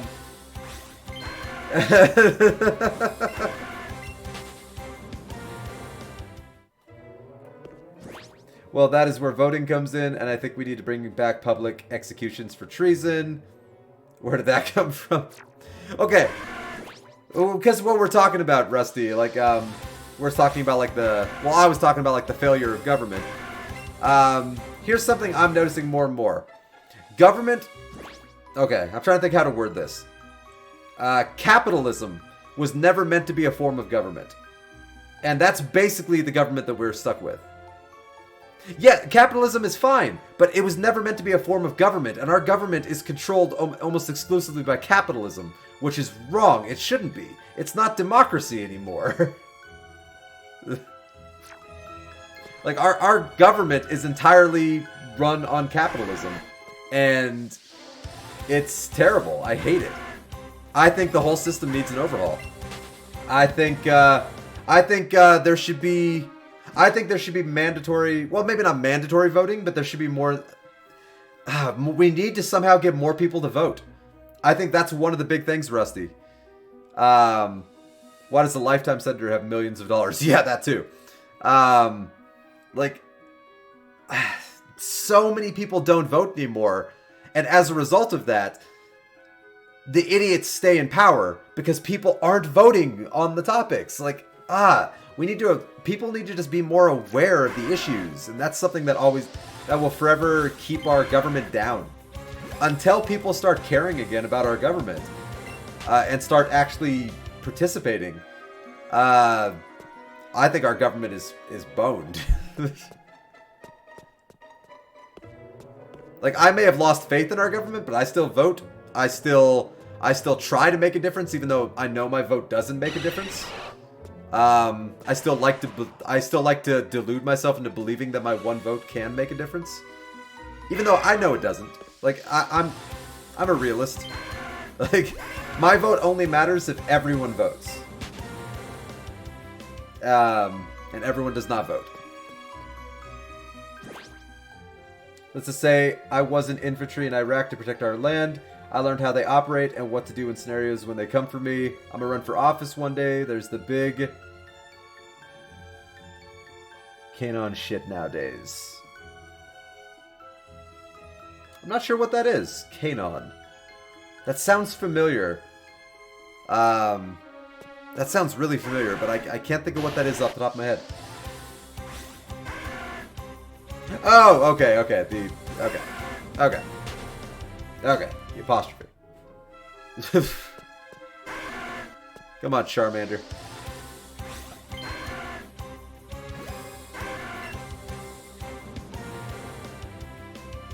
Yeah, that happens a lot.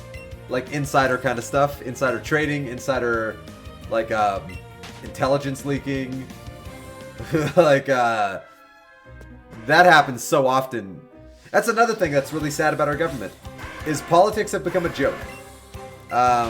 It's not about issues anymore, which is the problem. It's about pandering to a certain demographic to get votes. That's what bothers me about politics nowadays. Look at... Okay, I don't want to get political, and I respect whatever your political opinion is. I'm just going to throw that out there. Look at the joke of a president that we have. He ran his presidency basically catering to the lowest common denominator of people. Where it's just like, we need to get rid of immigrants. Women are lesser people, blah, blah, blah.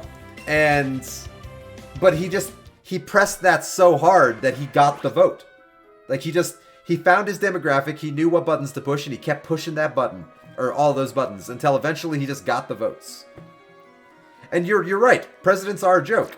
The real power is behind the presidency, but the president still does have influence, even if they don't have actual power. But you are right.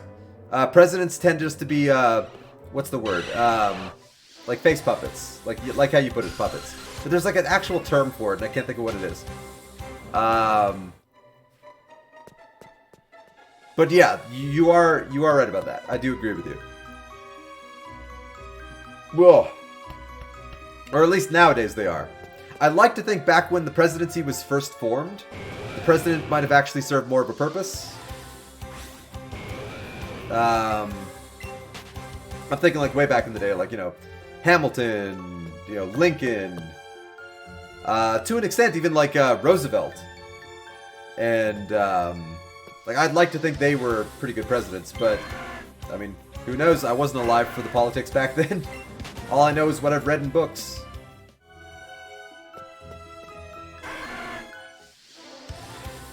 My political party, American. I like that. See, I don't have a political party. I always just go wherever the issues actually lead me. So, like, I always hated that whole, like, are you Republican or Democrat? Breaking our system of government into Republican or Democrat does nothing to help the actual politics itself, or the topics. All that does is force people to have to choose between a binary decision. And that's terrible. Two wings of the same bird. Yeah, exactly. It's two sides of the same coin. It's but people think they're so different. Like, there are some people who ignore issues just because, oh, stupid Republicans said that. And I'm a Democrat, so I'm just going to go with Democrats, whatever their politics are. And there are people who are Republicans who say the exact same thing about Democrats. Like, it's... But too many people break it into Democrat and Republican issues. What they need to do is just analyze the individual issues and make decisions based on the information they're given. Too many people don't do that.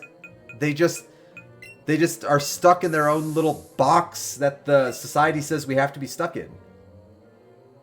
Yeah, have a brain. Like, people just need to think. Like, analyze the situation, look at the evidence and the information that you are given, and make an informed decision. Don't just side with your party because it's your party. And so many people do that. I had somebody talking to me a little while back, and they, like, it was at, I think it was in line. I was in line at the dollar store, and somebody wouldn't shut up. And even though I kept giving them the vibes, like, just leave me alone. I'm just here to shop. I don't want to chat. They started getting political in line, and they started saying stupid crap like that. And I just, my brain died a little bit because, like, they were brainless. Then there is another issue. They are raised on American education, and that is, I'm going to homeschool my kids. I'm never going to have kids, Rusty, but if I somehow magically did have kids, I would homeschool them. Because the American education system is a joke. It didn't used to be once upon a time, but it has become a joke. So I agree with you. Numerous reasons, Rusty. I live in a medium city. Not really, it's not big, but it's not small. I'm never gonna have kids for multiple reasons. One, I don't date anymore. I've abandoned dating. No, I don't mind saying. Like, I'm an open book, Rusty. Like, nothing bothers me. I gave up on dating. Like, I don't date anymore. One day I just looked at the people I was dating, I looked at my past experiences, and I'm just like, I don't like dating. I hate it. So, the odds of me ever finding somebody are slim. Also, I don't make a lot of money. So, I never want to bring a child into this world if I can't financially take care of them. And I refuse to. So, I make enough money to survive and to, like, feed myself and my puppy. But, I don't make a lot of money. So,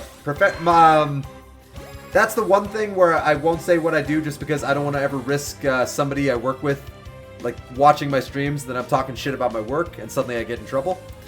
But I will say what my profession is menial and pointless.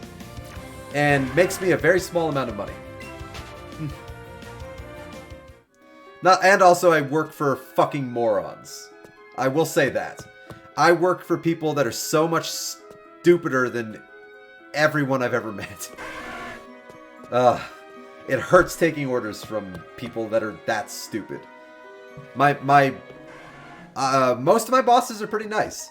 I have one boss, the big boss, she is a fucking moron. I will just say that right now unequivocally. Like, without any subtlety or middle ground. She is an incompetent nincompoop. Everything about her is wrong. Everything about her is what's wrong with the world. Everything about her is what's wrong with America. It's what's wrong with the working system in general. Everything about her is the definition of you can get anywhere in this world if you shove your nose so far up somebody's ass that you could be completely unqualified for what you do and you could still get into a high-ranking position. I don't have a choice, Rusty. I need my job. I wish I had a choice, but I don't. It's the job I got, and odds are it's the only job I'll have. There really aren't, Rusty. There really aren't many choices out there. Not for some people. Like, I don't really have the money to do a lot of the choices. That's the thing. Because unfortunately, a lot of the choices require money. It seems like you are a prime candidate to move to a different, more lucrative place. Case in point, right there, Rusty. That requires money to move to a better place. Money I don't have. The money I make goes straight into pretty much paying for my rent, paying for my bills, my internet, food. Like, after that, I have a little bit of money left over to buy, like, an occasional video game here and there, or an occasional movie, but like not enough to like move to a better place. And where I live, I don't live in a big city, but I don't live in a small city. I live in like a real shitty medium city, in between Los Angeles and Las Vegas, in the desert. And even though the population is medium, there are no jobs up here. The fact that I have my job, yeah, I'm on West Coast. The fact that I have my job, I'm lucky to have my job. Even though I hate my goddamn job with the burning passion of 1,000 suns. There is not a single thing about my job that doesn't make me sick to my stomach. Not a single thing. I hate it every second of every day. I'm happy when I'm not there, but when I'm there, I'm miserable. Very not true, Rusty. Because you still need money for food, you need money for housing, you need money for taxes. You always need money. That's the thing. And also, I like living alone. I like living alone far too much. So I could never just like sleep on someone's couch. Or like, and also I would never want to be dependent on other people. Like, I don't want to have to answer to anybody. See, that's the case in point. Like, I would have to answer to them. Because it'd be their home, their farm. Like, food would be on their terms, and I'm just not okay with that. Like, there are things I just won't do, and I like living alone too much. I like eating when I want to eat. I like doing what I want to do. Yeah, probably. What's your little brother like? And how old is your little brother, out of curiosity? If you say like 7, I will be like, yeah. This is... I have the brain of a 7-year-old. 29. Oh, okay. I'm a couple years older than him.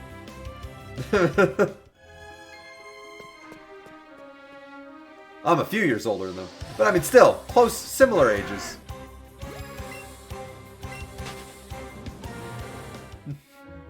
But yeah, I would never want to be beholden to anyone, and living on a farm, it would always be their rules, their property. Like, it would always be that unspoken, like, you know, I have to answer to them, and I just would not be okay with that.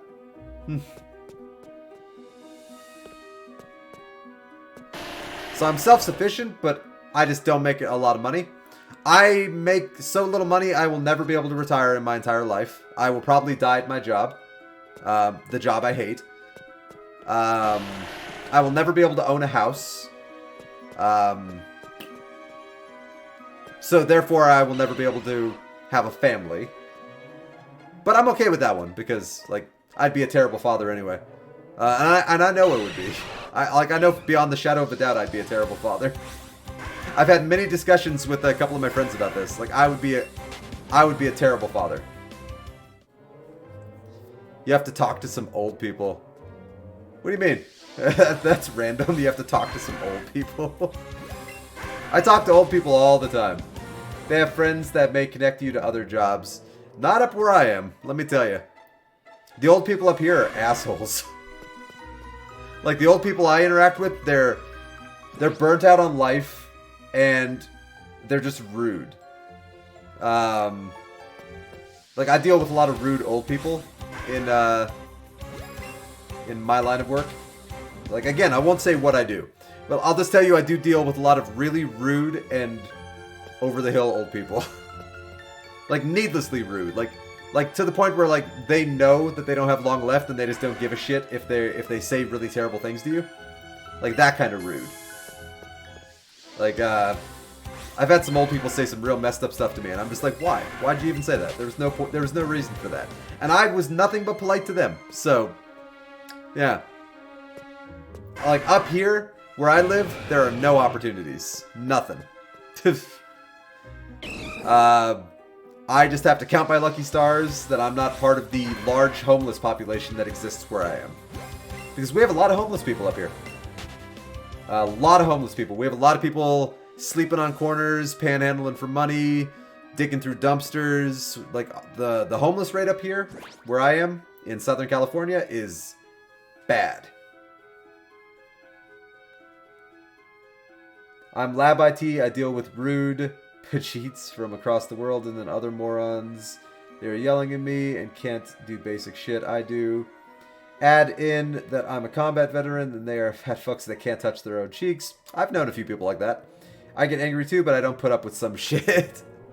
Yeah, there are some people I just can't deal with. I'm a pretty level-headed guy for the most part.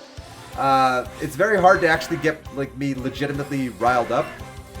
But there are some people that I have interacted with in my life where I just can't do it. Where I just have to walk away.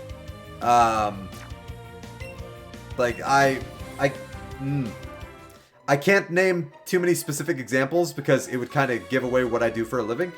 But, like, I've had some people say such brainless, stupid shit to me before that I swear my brain cells die just from listening to some of those things. And I just need to walk away. Like,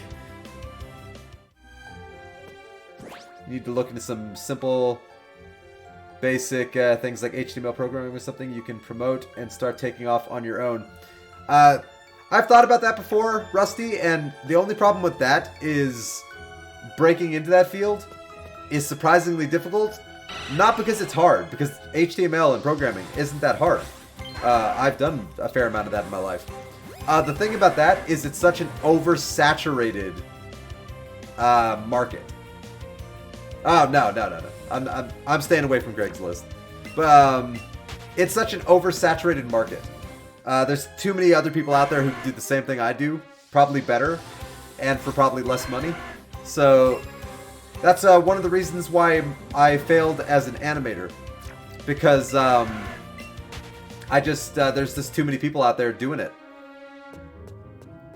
Like, I spent years in school getting certificates and degrees, and I couldn't get a job.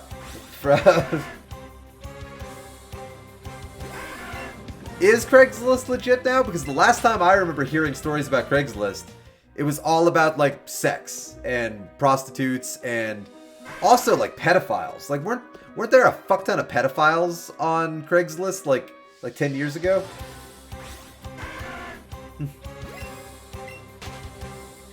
Yeah, animation is saturated. Honestly, most online things are saturated. Like, that's why I'm not even pretending that I'm trying to make any money off of Twitch, because I don't make a single penny off Twitch. And I never will.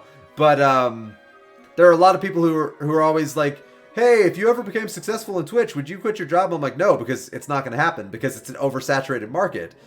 You know, there's like 100,000 people a day trying out Twitch and like doing new stuff, so it's like super oversaturated. The same with YouTube, the same with like animation, the same with video game development. Like, it's so oversaturated. Like, the odds of actually becoming successful in those fields is so remote. It's sad, actually. Weed is the next big market. You're not wrong about that, actually. I live in California. Weed is legal here. You need to learn how to grow, and when they legalize it out east, then you move out there and train bam billions. Well, it's already legal where I live, Rusty. They legalized weed in Southern California a while back. And now we got pot shops all over the place.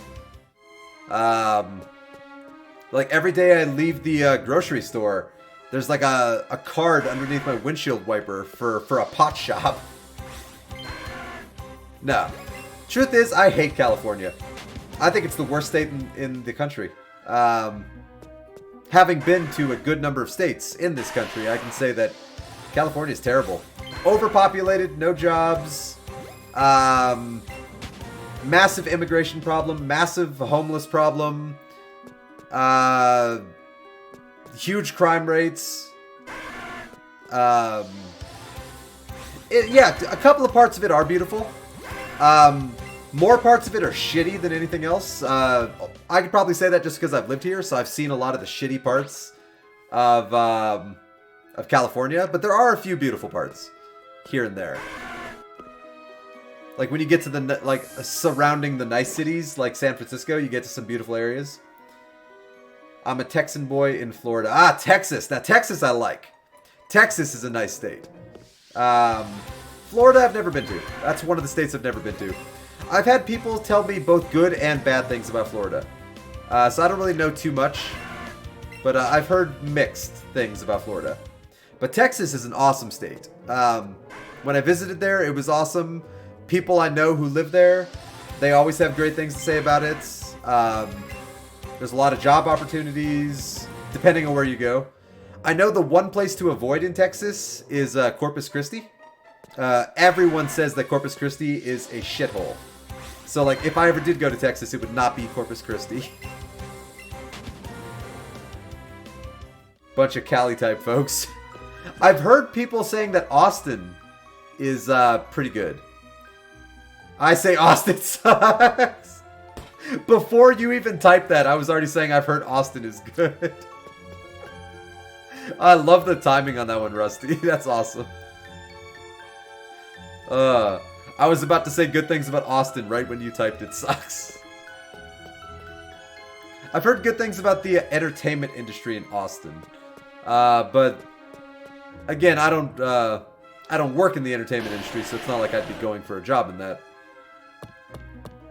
Dallas is next. I was stationed an hour north of there. Nice.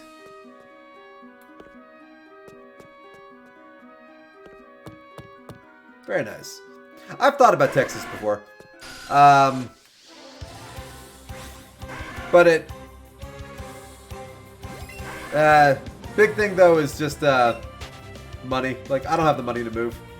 And even if I did move, I couldn't move somewhere if I didn't already have a job waiting for me. So, like, moving would mean I'd have to leave my job. And I'd be getting rid of my main source of income. Not my only source of income, but my main source of income. And without that, I'd be screwed. So yeah, I'm kind of trapped just because of my own poverty. Pretty much. And also, yeah, if Austin's expensive, then I could probably never live there. Because I'll never make enough money to live in an expensive city. The city I live in is pretty cheap for the most part. And I still, like, just barely squeak by. So, like, I could never live in an expensive city.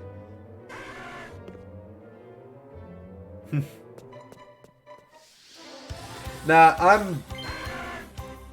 I'm California bound probably for the rest of my life, knowing my luck. I'd love to go somewhere else, but unless the opportunity ever presents itself, which I'm just not very optimistic on the fact that it would, pretty sure I'm just stuck in California in my dead-end job until either I physically can't work anymore or until I die. I've accepted it. C'est la vie. That's life. Life sucks and then you die. There's only two things guaranteed, death and taxes. One of my favorite quotes from one of my favorite movies. Meet Joe Black. Death and taxes. But yeah, I've accepted that. I get by. Yeah. I eat pretty well. I got a roof over my head. I live alone. Like, there are nice things. Like, my life isn't terrible. It's just, my life is unfulfilling. But it's not terrible. Like, I can't actually complain. There are people who sleep on the streets. There are people who, like, go hungry for, like, days or weeks at a time. I am not one of those people. So, I am lucky in a lot of regards. I'm gonna have to pause to read that. I already know my favorite quote. I'll have to tell you mine after I read yours. No man has the right to be an amateur in the matter of physical training. It is a shame for a man to grow old without seeing the beauty and strength of which his body is capable. Socrates. Nice. I want to say my quote is Mark Twain, but I could be wrong about this, and maybe it was somebody else. I always mix up who said this. And I always paraphrase it, and I never get the exact quote. But it's my favorite quote is happy endings are completely dependent on where you choose to end the story. And I've always loved that. Because I've always loved stories. You know, movies, TV shows, books. And I always love the idea of, like, where you end the story is always fascinating to me. Because, like, you end the story on a happy note, and then, like, 20 years later, they make a sequel. And then you find out that the happy ending went to shit. Kinda, yeah. Like, a little bit, yeah. But I always liked that. How, I'm trying to think of a good example here. Like how Die Hard, okay, Die Hard. I'll use Die Hard as an example here. Die Hard 2 ends with John McClane happy. He has his wife. You know, they're living a happy marriage. If the story ends right there, he gets the girl, happy ending. Boom, boom, boom. The next movie, he's a deadbeat bum who's getting divorced and, like, his job is firing him. Like, his whole life went to shit. So it's like where you choose to end the story is a big deal. I'll use Aliens as a great example here. The second Alien movie. Because we were talking about that earlier. The movie ends with 4 of them surviving. The kid, the robot, Ripley, and Michael Biehn. Also known as Kyle Reese from Terminator. Yeah, they survive and they're awesome. And then the third movie picks up and it's just like, yep, fuck you. They're all dead except for one. It's like, okay. So, happy endings. I always love that quote. It always depends on where you choose to end the story. So that's my favorite quote. But I like how your quote plays into, like, you've had a lot of, like, military training and military experience. So your quote actually works a lot into the military mentality, which I think is really cool. And my quote works a lot with the whole, like, I grew up with stories, movies, that kind of stuff. Like that's a huge part of my identity. So, like, my quote works really well with my identity. Your quote works really well with your identity. I like that. And also, you quoted freaking Socrates. Socrates, that's my boy right there. Hell of a philosopher, Socrates. Or as I like to call him, Socrates, if you ever watched the movie Bill and Ted's Excellent Adventure. I really hope you've seen the movie Bill and Ted's Excellent Adventure because it is an excellent, if not stupid, movie. But they go back in time and they get Socrates. Yeah. Socrates! Oh, I love that movie. It's so stupid, but, like, it's an amazing movie. I love, Napoleon. I love Napoleon in that movie. Like Napoleon bowling in that movie is one of my favorite things. Him just screaming French shit over and over again. Merde, merde, merde. I heard crazy theory on Keanu. I have not heard any crazy theories about Keanu in a long time. I know he's an interesting dude. Like he's supposed to be a cool guy, but he's also supposed to be a very interesting dude. France is fucked nowadays. Well, isn't every country fucked nowadays? Like, we're in a world that's going to, like, shit. Although I've never been out of the country. I don't know if you have. Well, actually, I know you have, because you've been to at least Iraq. So you have more experience actually touring the world. I've never been lucky enough to actually leave the country. I've been all over this country, but I've never been to another country. And that's one of my biggest regrets, is that I've never traveled a little bit around the world. Because there's a bunch of places I'd love to go. Hopefully one day, I decide to say fuck my job, take my savings, and just go on a trip around the world. Yeah. One day. I haven't given up hope, but I have given up in the sense that I don't really like actively pursue those kind of things anymore. But it's a nice dream. I will say that much. It is a nice dream. And it's a dream I will hold on to in my heart, even if I never do it. Nepal is not on my list of places I would really love to go, but you will survive just being a white guy. See, the places I want to go are a little more like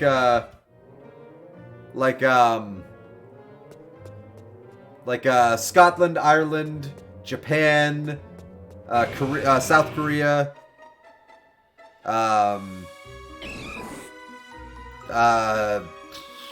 couple of places in China, but only a couple of places. My wife is from there. Oh, nice. Your wife's from Nepal. Classy. Nepal is supposed to be an amazing place. Everything I've heard about it. And also, hey Theoden, I just saw you popped in. How you doing, Theoden? Oh yeah, have you been to both South Korea and Japan? Oh, you got gifted another sub. Is that a new emote from your sub? Rue sellout.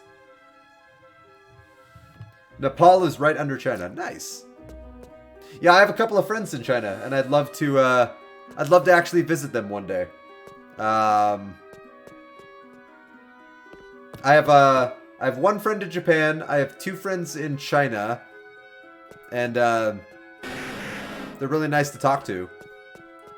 And I don't know anybody in Scotland or Ireland, but my family, like if you go back, my ancestors are from there, so I'd love to go there just to kind of see how they live, that kind of thing.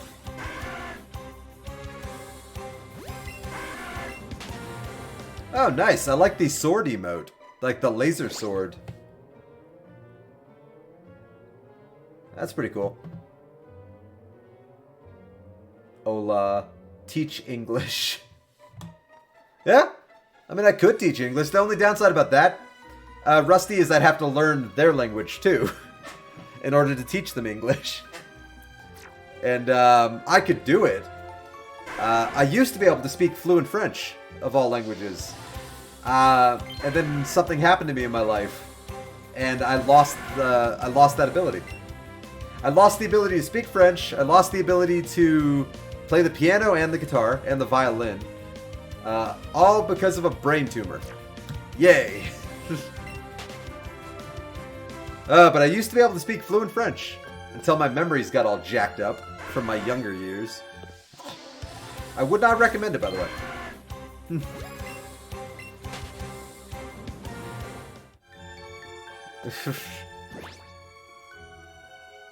South Korea, you don't. Japan, I doubt it. French is useless.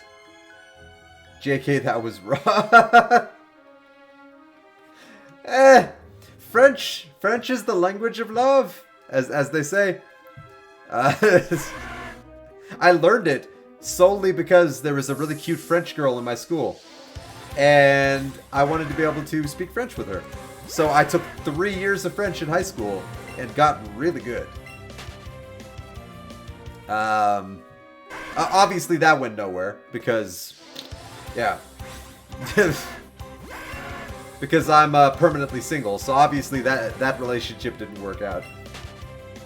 Of course, I'm permanently single now by choice. In the past, it was always just because women said no. Now it's just because, like, yeah, I don't want to anymore. Yeah, brain tumor. That's me. I was the tumor boy, as they would call me. I had a brain tumor that laid me out and killed me for a little bit. I died on the operating table. But I got better. Sadly true. Hey, it's not your fault, man. I can make jokes about it. Like, it wasn't a funny thing. It was actually terrible. But, yeah, I can make jokes about it. Yeah, suck it, Reaper. That's pretty much where I'm at. Like, did you ever see the movie Constantine with Keanu Reeves? Let's go with Keanu Reeves, because we were talking about him. Did you ever see the movie Constantine with Keanu Reeves? Because I like to picture... there's a part in that movie, at the end, when the devil's about, like when the devil fails to get Keanu Reeves' soul, and Keanu Reeves starts going to heaven, and all Keanu Reeves can do is just, like, flip him off, like, from behind. I like to picture that I flipped off the devil and death as they were taking me, and then I just got sent back. That's what I like to picture. One of my favorite moments in a movie is when he flips off the devil. It's so stupid. Say what you will about that movie, that is a good part. It's a mixed movie, good and bad. But, I love that part.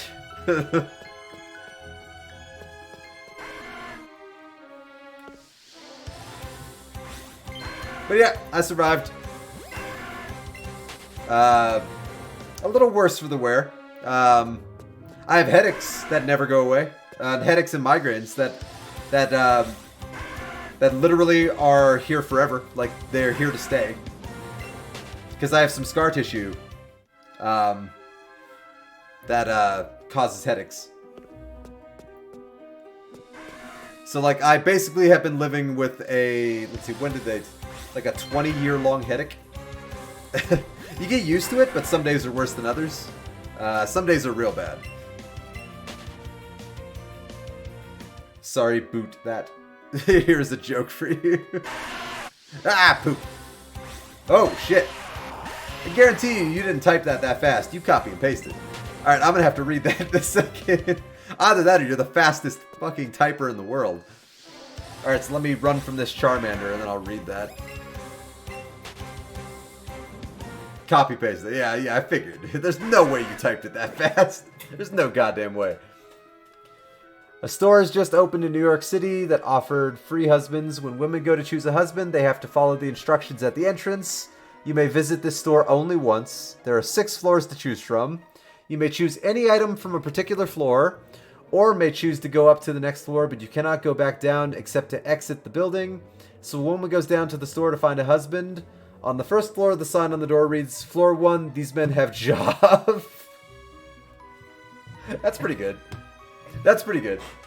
I like it.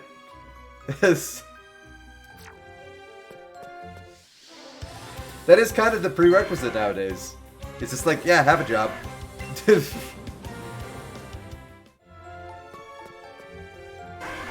Though honestly, even if I did find the woman of my dream, I would, I would never want to get married.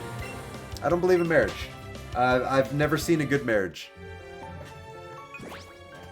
My mom got married way too many times, and it just really turned me off the idea of marriage. And then my best friend already got divorced once, and like I've just seen so many bad marriages. It's just like, yeah, I don't believe in it. Oh, there's more to the joke. Okay. The second floor sign reads Floor 2, these men have jobs and love kids. The third floor sign reads Floor 3, these men have jobs, love kids, and are extremely good looking. Wow, she thinks, but feels compelled to keep going. She goes to the 4th floor and sign reads Floor 4, these men have jobs, love kids, are drop dead good looking, and help with housework. Oh, mercy me, she exclaims. That makes me... I want to say that in a southern accent. Oh, mercy me. I can hardly stand it. Still, she goes to the 5th floor and sign reads, Floor 5. These men have jobs. Love. Cut it off. Alright. I look forward to reading the rest of that joke in a second.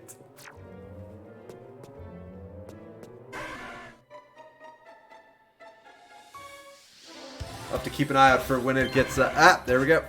Run from the Charmander. These men have jobs, love kids, are drop dead gorgeous, help with housework, and have a strong romantic streak.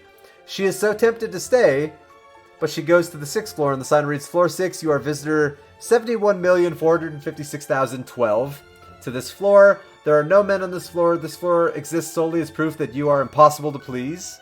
Thank you for shopping at the husband store to avoid gender bias charges. The store's owner opened a wife store just across the street. Jesus. It's funny, Rusty, but that's also surprisingly accurate to human nature, where nothing will ever really be good enough for the average human being. So that's funny and topical. I like it. I know there's more to the joke, but I mean, like, I still like what I've already read. The 1st floor has wives that love sex. The 2nd floor has wives that love sex and doesn't nag. The 3rd through 6th floors have never been visited. Yeah, I can see that. I can see that.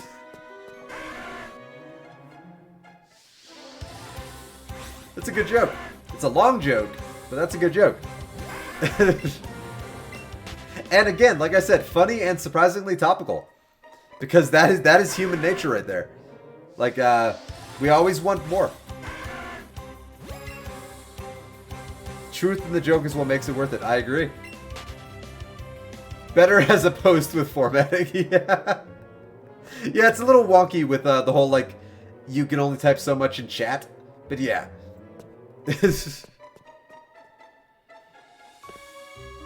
No, I like that. That was good. You've just proved that women are impossible to, that people are impossible to please. So get the hell out of here.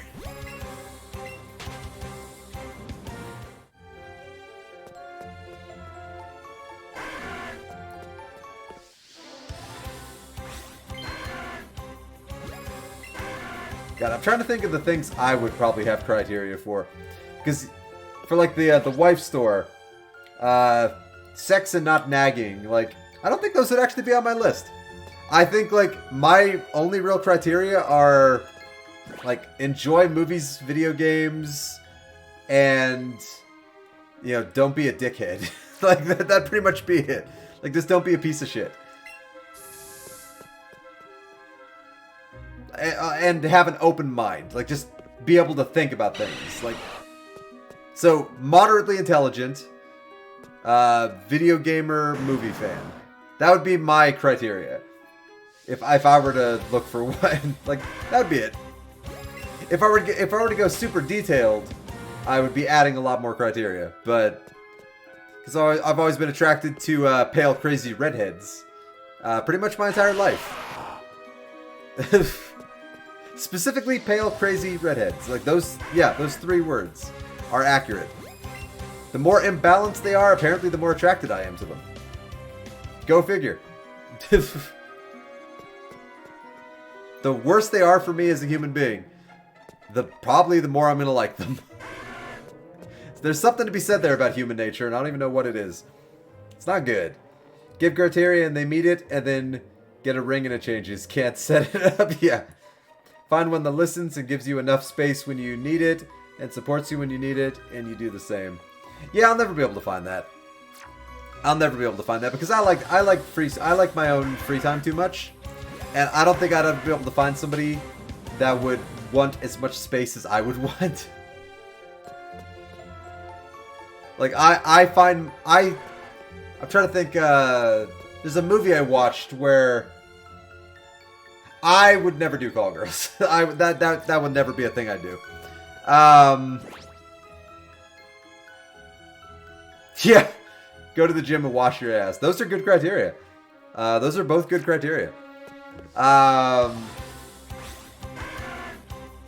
There was a movie I was watching a few weeks back, and there was a line in the movie that really spoke to me, and it was the guy was writing a book, and in the book he wrote that this character regards his solitude as something sacred, as a badge of honor earned through blah blah blah, etc., etc. And it really spoke to me because that's kind of how I view my solitude sometimes. Ever since the last of my friends moved to a different state, all of my friends are now digital. I talk to my buddy all the time on Xbox, but I mean, like, I don't really get to see him in person anymore. So I've become much more of a solitudal person who kind of just talks to everybody on Discord and Xbox Live and, like, you know. So I've kind of come to regard my solitude as something sacred, like in that movie. And, which I can't even remember the name of the movie. I watch a lot of movies, so some of the names just kind of go over my head. But, yeah, I don't think I'd ever be able to find somebody who would be okay with the amount of solitude I would prefer. Trying to find a girl that isn't on her phone all day, that is a big one. Okay, that's actually a big one for me, too. That's one of my biggest pet peeves, is people who just can't stop staring at their phones. I understand the usefulness of a phone. I completely do. But there are times when we need to not use the phones. Funny thing, let me read the rest of your things, then I'll tell you something. Because I was at work the other day, and I noticed something. If I get divorced, then I'm just going to another country, find some poor family, and say, hey, me, American, need new wife. Yeah, you'll probably find something. Sage Gamer, welcome to the stream. Just playing some casual Pokemon and chatting about life with the chat. How are you doing today, Sage?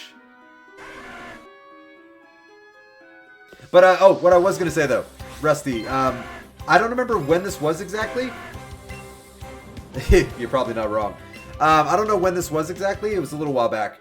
But I was at work, and I went into the break room, you know, to take my break. And there were like 5 or 6 other people in the break room.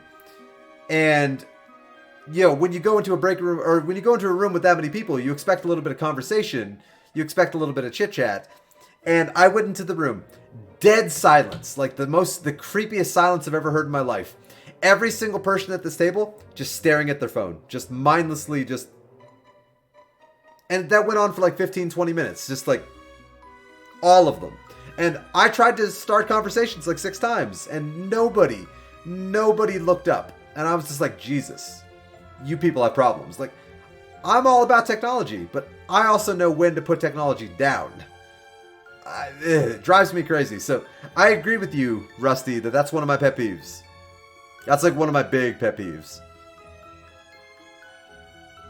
Cali girls, at least. Yeah, Cali girls are, yeah, you're right. Or city girls. You kind of just named everybody. If you're going city or country girls, like that's kind of everybody. Good, my dude. Nice, Sage. What have you been up to? What have you been up to today, Sage? How'd you find my stream? Out of curiosity. Did you like see a retweet on Twitter? Did you just stumble upon my channel while browsing through Twitch's like game channels? I'm always curious how people discover my Twitch stream.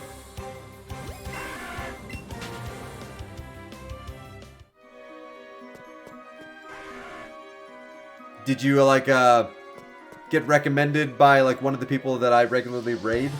That happens sometimes.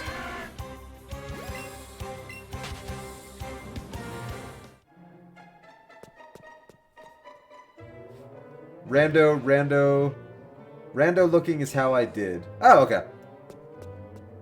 Hey, nothing wrong with rando looking. Most of the Twitch streams I've discovered have been through like the small Twitter community. On Twitter, or the small streamer community on Twitter. Yeah, I also tend to go for the lower view counts. I do watch 3 or 4 streams occasionally that have like huge view counts. But that's just because I'm a big fan of the individual people. So I'll tune into their streams sometimes. But I tend to go for smaller streams because I like to support small streamers. Because I am the definition of a small streamer. Like, I rarely ever break double digits in terms of my views. So I tend to go for small streamers. We gotta support each other. That's what I believe. I strolled down in English, hit the first one I stopped on. Nice, that works. Nothing wrong with that.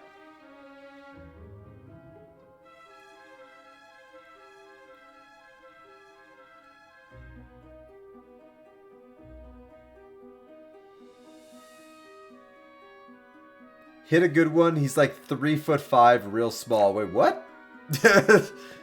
What, Rusty? Who's 3'5"?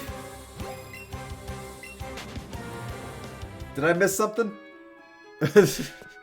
I might have missed something. I get real distracted looking for shiny Charmanders. And so sometimes I lapse on a piece of the conversation, maybe? Who's 3'5"? I haven't been 3'5" since I was like 6 or 7, so you're not talking about me. Oh, you mean a literal small streamer? Okay, okay. Ha ha ha ha. That reminds me of did you ever see Wreck-It Ralph, Rusty? Because there's a joke in that kind of reminds me of it's a similar type of joke. Where one of the characters is like, you wouldn't hit a guy with glasses, would you? And then the hero of the movie takes off the glasses and hits him with the glasses. And it's like, oh, I see what you did. You hit a guy with glasses. So you just reminded me of that by saying like, no, I'm a small streamer, 3 foot. Like, you went the literal route when it came to small streamer. I like literal humor. Do you ever watch, you ever hear of literal trailers on YouTube? Made by a YouTuber named Tobuscus. It's literal humor, and it's pretty funny, actually.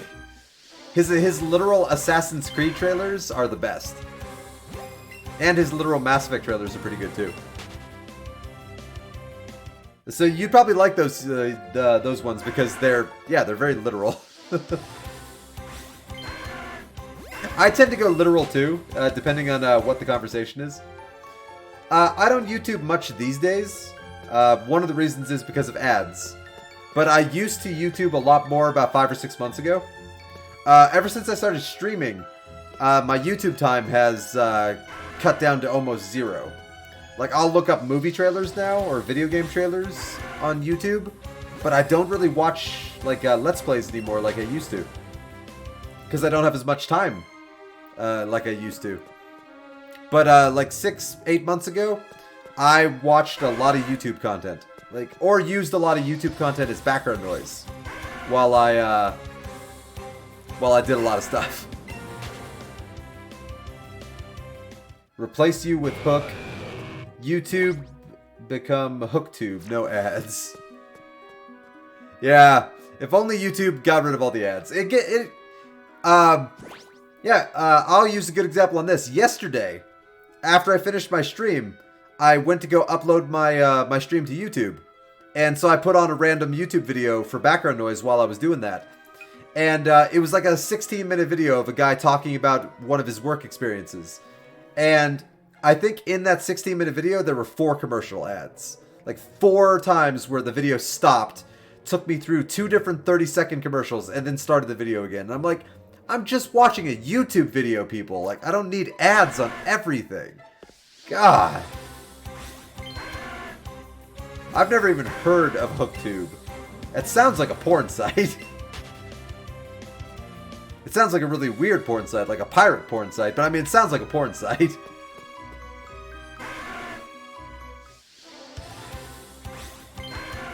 Yes, you do more ads. I don't want more ads. That's what the marketers think. It's like everyone wants ads. Do I know Reddit? I don't use Reddit, but yes, I know Reddit. I don't have a Reddit account, but I read some Reddit posts every now and again. I've heard they've gotten real bad about censoring. Yeah, I've heard Reddit got real bad about that. They used to be real good. Moved to asterisk. I'm getting tired. I'm slurring my speech more and more. Ah.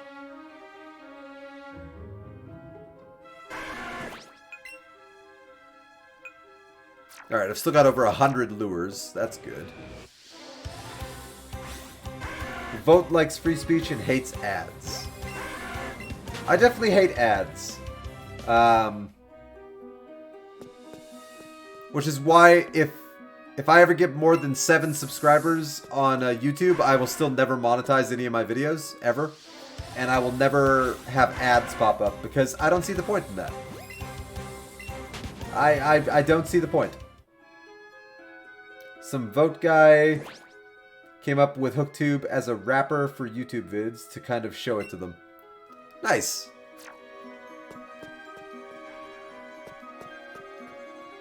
Yeah, I definitely like the idea of ad-free. But as of right now, YouTube is still just... The interface is so simple, and I have YouTube installed on everything, so it's just... I'm just going to keep using YouTube because it's so convenient. I've got YouTube on my Switch, on my Xbox, on my PlayStation, on all my computers. I've got like 120 streams uploaded to YouTube.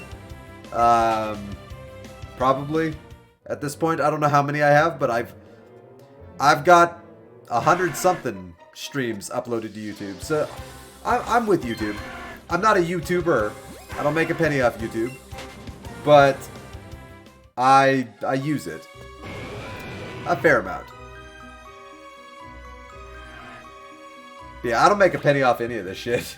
I don't make a penny off streaming. I don't make a penny off putting my streams on YouTube. I do it because I love doing it. Like, that's basically it. YouTube took it over, but still you get to view without ads. Yeah, none of that makes sense to me. Which part of it? Like the, making money off of YouTube and Twitch? It is a little crazy, the fact that people make as much money as they do off of, YouTube and Twitch. I mean, that's good for them. Yeah, that's great for them, cool, but, like, I still think it's kind of crazy. Oof. Like, I will never make a penny off any of this. I do it because I enjoy it. And that's what I'm hoping will separate me from other Twitch streamers, is I do it because I love it. I do it for fun. Exactly. Yeah. Like I stream because I enjoy doing it. Because I enjoy talking to cool people like you, Rusty. Because I enjoy playing video games. Because I enjoy putting stuff out there for other people to potentially see. Like, I don't have to do this by any means. I don't make any money off of it, that's for sure. And it takes a fair amount of time and effort to actually get all this set up all the time. And to even, like, go out of my way to upload all the videos to YouTube. But I do it because I enjoy doing it. But I'm hoping one day that'll separate me from other Twitch streamers, is the fact that I'm not doing it for money. Like, most Twitch streamers out there, like, every 5th word you're going to hear from them is, please subscribe, please follow, please, you know, please donate, please do this. I'll never ask for any of that. Never, ever. If people want to do any of that, that's cool. But I will never ask for it.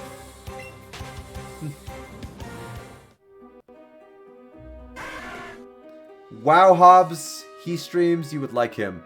I'll have to, is Wow Hobbs his Twitch name? I'll have to look him up.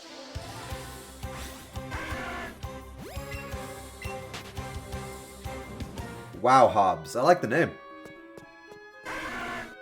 I've been told that my name is, the name I chose, is a little bit hard for people to casually type. But I like the name I chose, so I'm happy with it. Existential is a bit of a big word for the average person. It describes me very well because I've been going through an existential crisis since I was 13 years old. So, for a long time. I go through a new existential crisis like every month.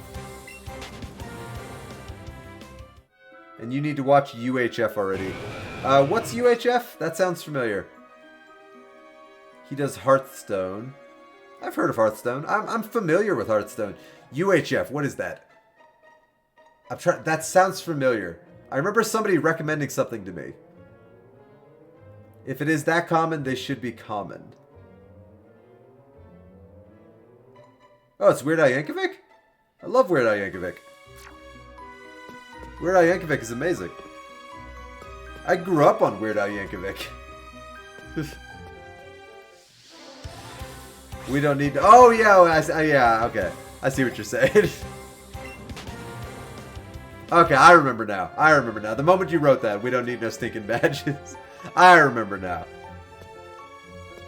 It's because I wrote we don't need no stinking badges. Right. Okay. I remember now.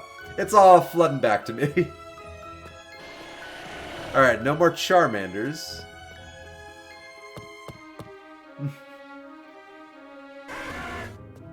Nope.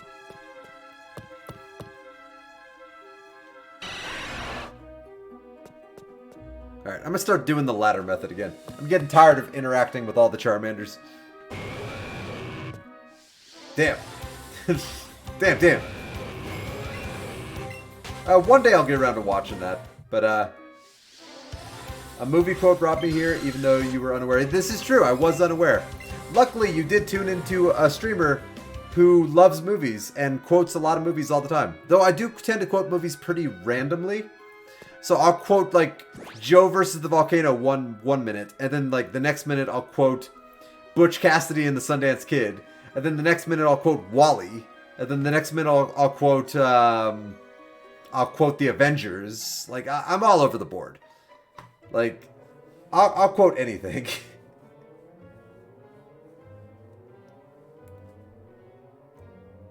It didn't fuck. Life is odd. That's true.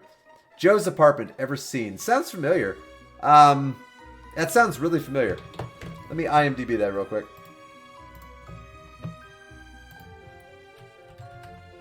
Nope, that's not IMDb. That's Google. Maybe type in the wrong letters. Or right letters. I'm getting tired. Joe's apartment. Oh yeah, I have seen that movie. Long time ago. Oh god.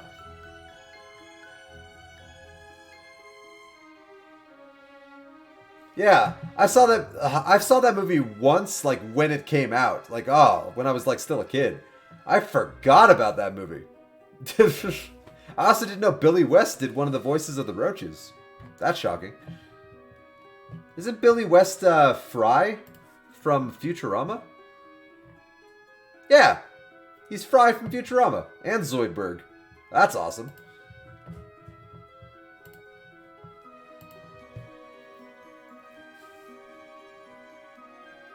MTV movie night. Yeah, it makes sense that'd be an MTV movie. I didn't know it was an MTV movie, but I do remember seeing that movie. I don't remember much about the movie, but I remember seeing it. Billy West, Futurama, yeah, Zoidberg, my faves. Why not Zoidberg? Yeah, I'm often doing the little crab scissors while I'm saying why not Zoidberg. Futurama is one of my favorite things on the planet. That show, unlike The Simpsons, where I still like The Simpsons, I do, but it lost quality as time went on. In my opinion, Futurama never lost quality. From the first episode to the last, it stayed a consistently good show. And that's what I love about Futurama. It stayed consistently good, and it stayed consistently intelligent. Like, it could have some silly, stupid stories, but it still had really intelligent writing behind all that.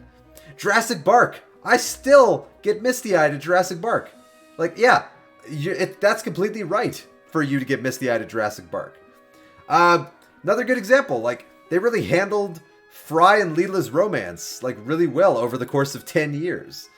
Like, they actually felt like a relatively real romance sometimes, which was surprising for a cartoon. Like, yeah, they had stupid episodes, but they always brought the romance back to, like, a real place, even in the stupidest episodes. And I always liked that. And yeah, Jurassic Park, pretty much anything with Bender going through an existential crisis. Like that one where Bender meets Robot God, like where he's just flying through space. I don't remember the title of the episode, but that's a great episode. I love that episode. Jurassic Park is one of my favorites. The episode where Fry dies, where he gets killed by the bee sting, and then Leela like goes through this big crisis of having to accept Fry's death, but it turns out it's all just in her mind, and Fry's really alive. But like That's a really good episode. I love that one. He's God. Sometimes the only thing to do is nothing. Yes. I love that show. Like, from beginning to end, it stayed a consistently good show. There are some episodes that aren't as good as other episodes, but as a whole, the show just stayed consistently good. I love that show. Look, Mommy, I'm hugging God. I remember that. Oh, that was funny. That was really funny. Also, that show had a lot of memorable characters. Hypnotoad, the news monster, you know, Morbo, Zap Brannigan, Hedonism Bot, Roberto. I'm gonna stab you! Stab! That show had so many memorable characters. You had the Elzar, the chef. I'm not some big city fancy chicken lawyer. I love that random lawyer. He pops up a few times. Reminds me a little bit of Saul Goodman from Breaking Bad, the chicken lawyer. Just a little bit like Saul Goodman, if you've ever seen Breaking Bad. But yeah, that show had such a fantastic ensemble. Hell, the devil, the robot devil, amazing character. One of my favorite episodes is when the show originally got canceled. The series finale at the time of season 4 was the Devil's Hands Are Idle Playthings. I think that's the title. The episode where Fry writes a musical for Leela, or writes an opera for Leela. That's one of my favorite episodes of the series. I love that episode. One of my favorite lines is actually one of Fry's, when Fry gets all serious in the musical, and he's just like, Destiny has cheated me by forcing me to decide upon the woman that I idolize, or the hands of an automaton.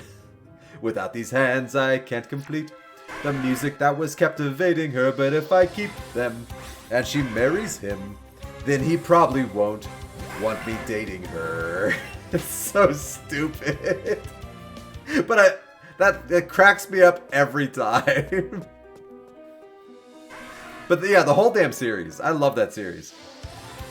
Like, everything about it. I've seen every episode numerous times. I think I've only watched the movies like once each. Like Bender's Big Score, the one where they do the Dungeons and Dragons thing. I've only ever seen those ones once each, and I like them. But the episodes, I've watched those a crap ton of times. Like, for a while there, I don't know if Futurama's still on Netflix or not. For a while there, Futurama was my go-to background noise for a good chunk of time. Like, if I didn't know what I was in the mood to watch, I'd just put on Futurama. Like, while I cleaned the apartment, while I fell asleep, while I just, like, made food. I just go to sleep watching these shows. I do too, actually. I go to sleep watching shows, select background noise movies that I enjoy but I can't get too invested in. Sometimes I go to sleep watching Twitch streams or YouTube. More YouTube than Twitch streams. But yeah, sometimes a good YouTube video, like a good Let's Play of a video game, is great background noise to fall asleep to.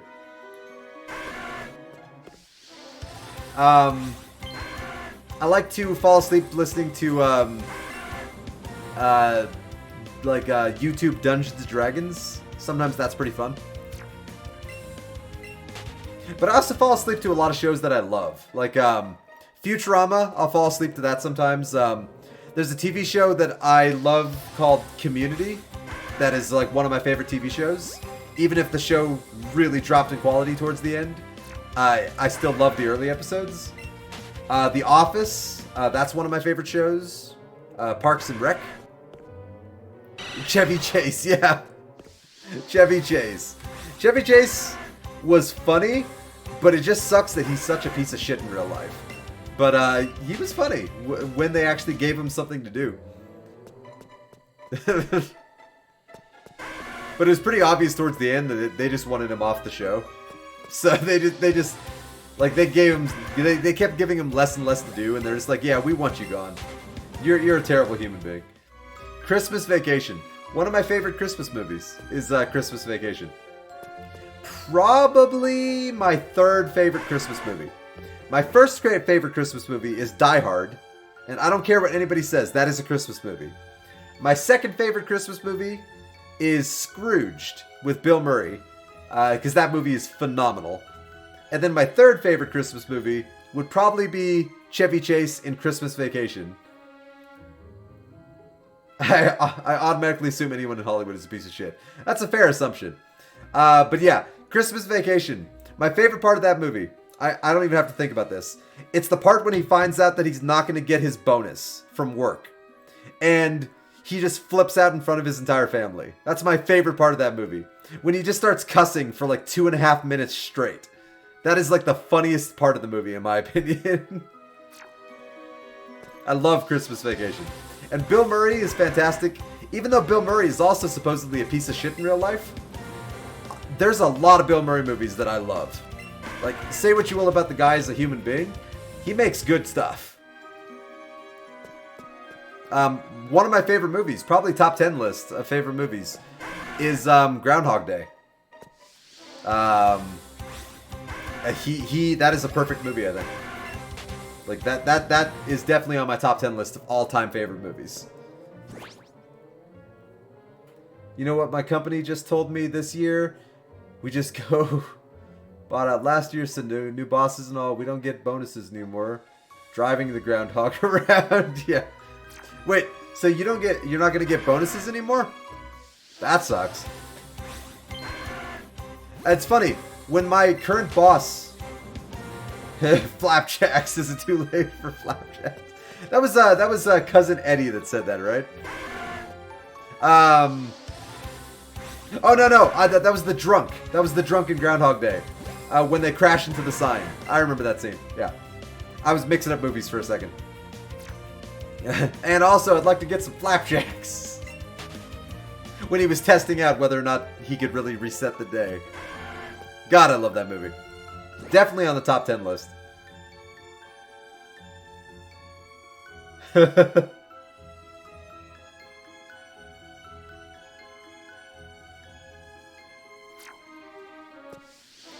See, I'm trying to think of,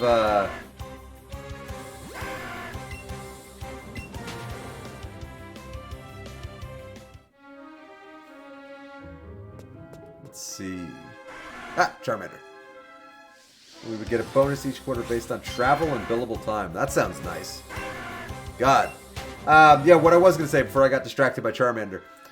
So when my current boss took over as the boss, a free extra check every quarter, basically. She made this comment that I've never forgotten. And I always like to make jokes about because it was such a fucking stupid thing that she... So she kept trying to motivate everybody, but the first thing she ever said to me and my team was, as long as we all work hard and we all do what we're supposed to do, we'll all get our bonuses. And I remember thinking, like, I don't get bonuses.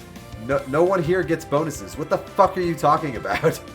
You're saying if we all work hard, you'll get your bonus, bitch. Like she kept trying to motivate everybody by being like, yeah, we'll all get our bonuses if we all bust our asses. And I'm like, what the fuck are you talking about?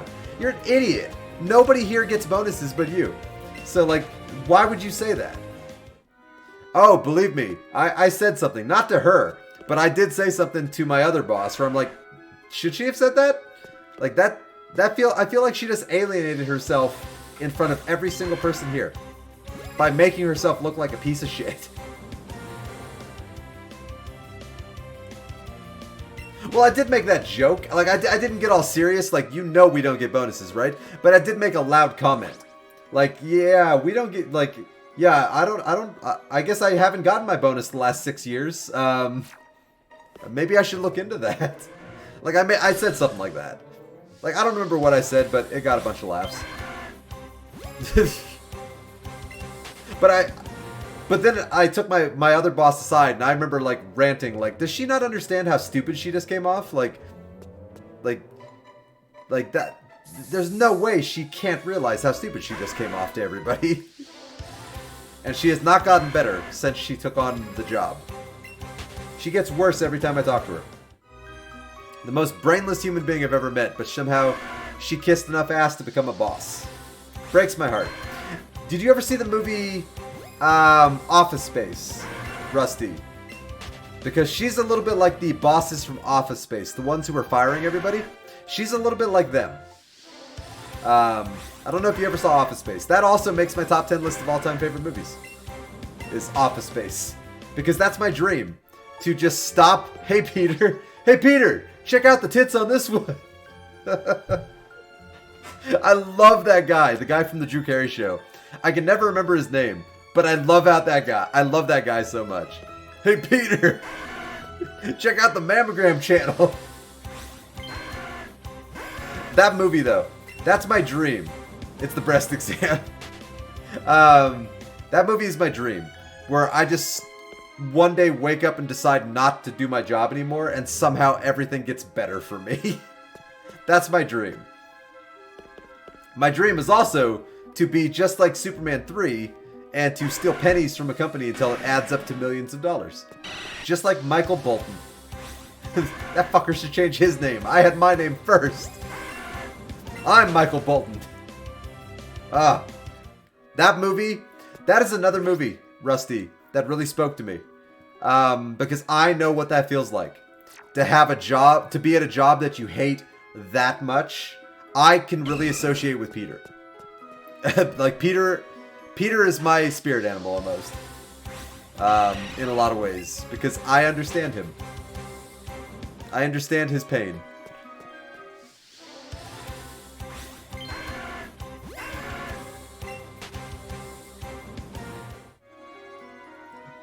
It's not that he doesn't do his job, he stopped caring. Well, he stopped caring, and as a result, he stopped doing his job. Like, he did stop doing his job altogether. But you're right, he did stop caring, and that led to him not doing his job. But they kind of go hand in hand.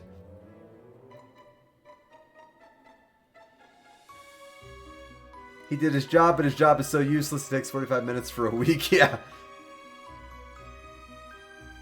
I work from home 75% of the time, and I just play with my dogs until someone has actual work for me.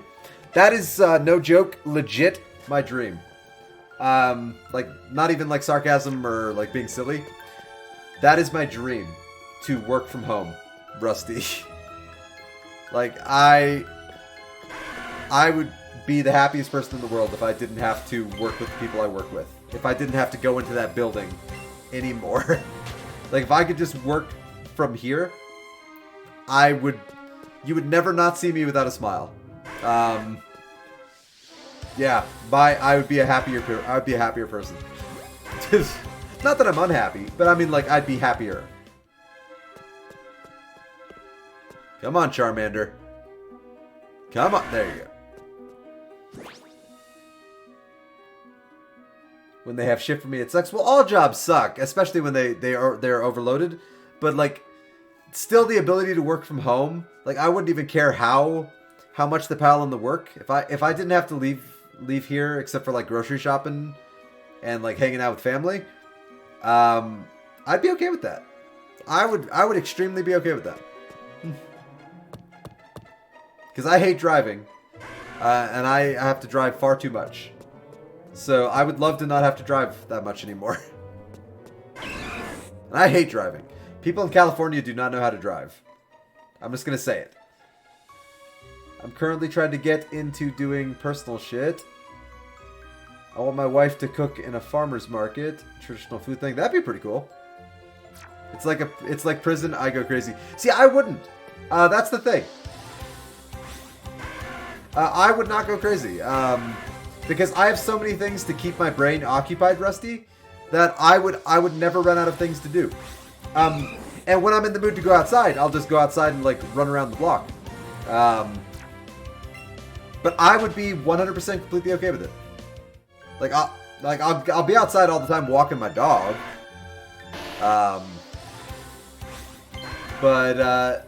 Yeah, I'd be completely okay with it. Infinitely better than what I do right now.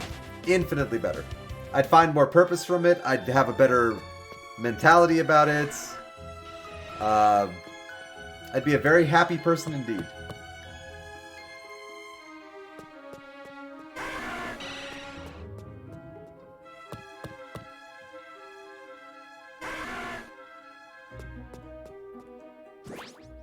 I just leave the back door open. Wife gets mad when lizards come in.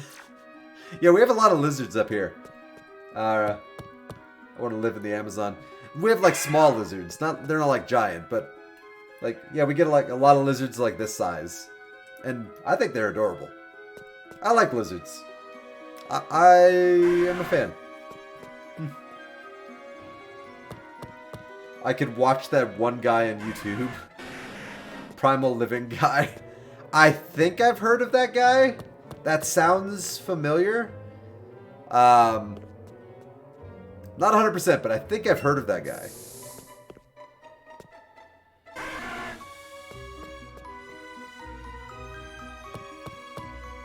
Yeah. Yeah, we get a lot of stuff. A lot of random stuff. California. Ass end of America.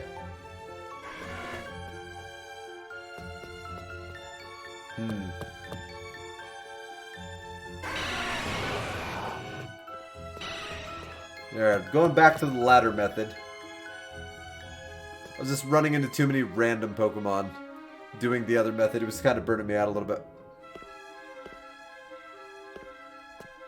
Only due to the people, not the nature. Wait, nature, what's that? We don't have nature up here. Yeah, I'm actually, I'm probably going to end my stream here in a minute anyway, Rusty. So that, yeah, I hear you.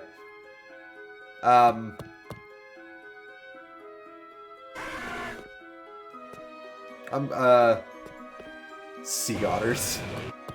I think parts of California might get some sea otters. I'm not sure. I've seen sea otters before, but I don't remember where we were.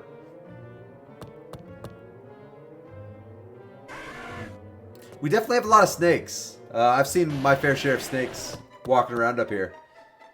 We got coyotes.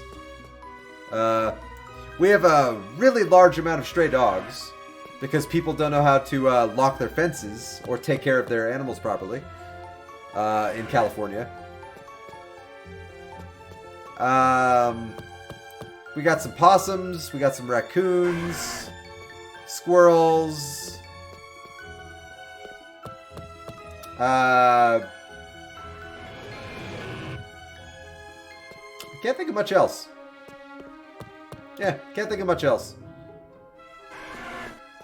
I don't think I've ever seen a skunk where I am. Oh, you do like scuba diving stuff on YouTube. That's pretty cool. I've never actually been scuba diving. I've been on the ocean a lot, but I've never gone scuba diving. Just never came up. But yeah, the ocean is awesome. I love the ocean. I haven't been in years. Even though I don't live there far from the ocean. Never really have time to go. Yes, California's ocean is cold. The thing about me though, I love the cold. Which is why it makes no sense that I live in California. Because California is so fucking hot so much of the year. But I love the cold. Like, I am the most comfortable in cold temperatures. So cold water, I'm okay with that. I take freezing showers because I actually like the cold. Like freezing showers. Like numbs the skin kind of cold water.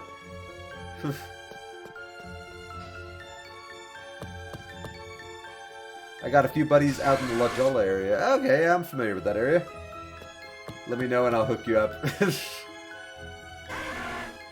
Nah, I'm good. I'm not going to be going scuba diving anytime soon. The main reason I haven't gone to the ocean for as many years as I have is just because my friends all moved away from California. So I don't have anyone to go with. That's pretty much it. Like, if my friends still lived in California, like, we'd probably go to the beach a couple times a year at least. But they all moved away. Breaks my heart. The closest one for me lives in Arizona. That's my best bud.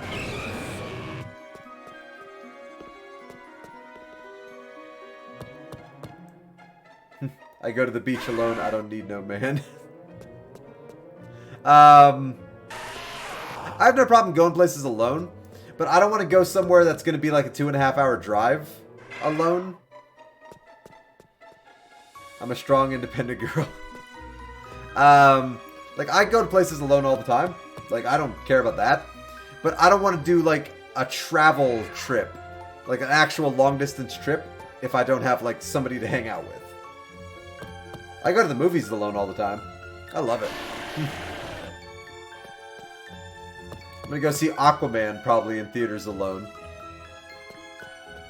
Looking forward to that one. I'm a huge DC Comics fan, so I'm really looking forward to that.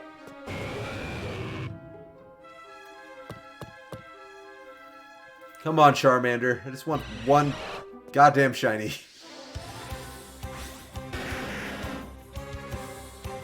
For me, 2 hours, 2 hours is short for me too, but here's the thing, Rusty, and I mentioned this earlier.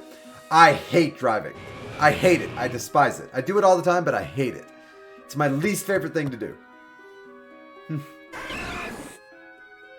Oh yeah. No, I wake up at midnight all the time and drive for hours. Like, midnight, 1 a.m., 2 a.m. Like, I'm always up and I'm driving long distances. I just hate driving. I despise it. I don't find driving relaxing or fun. Cook and die inside.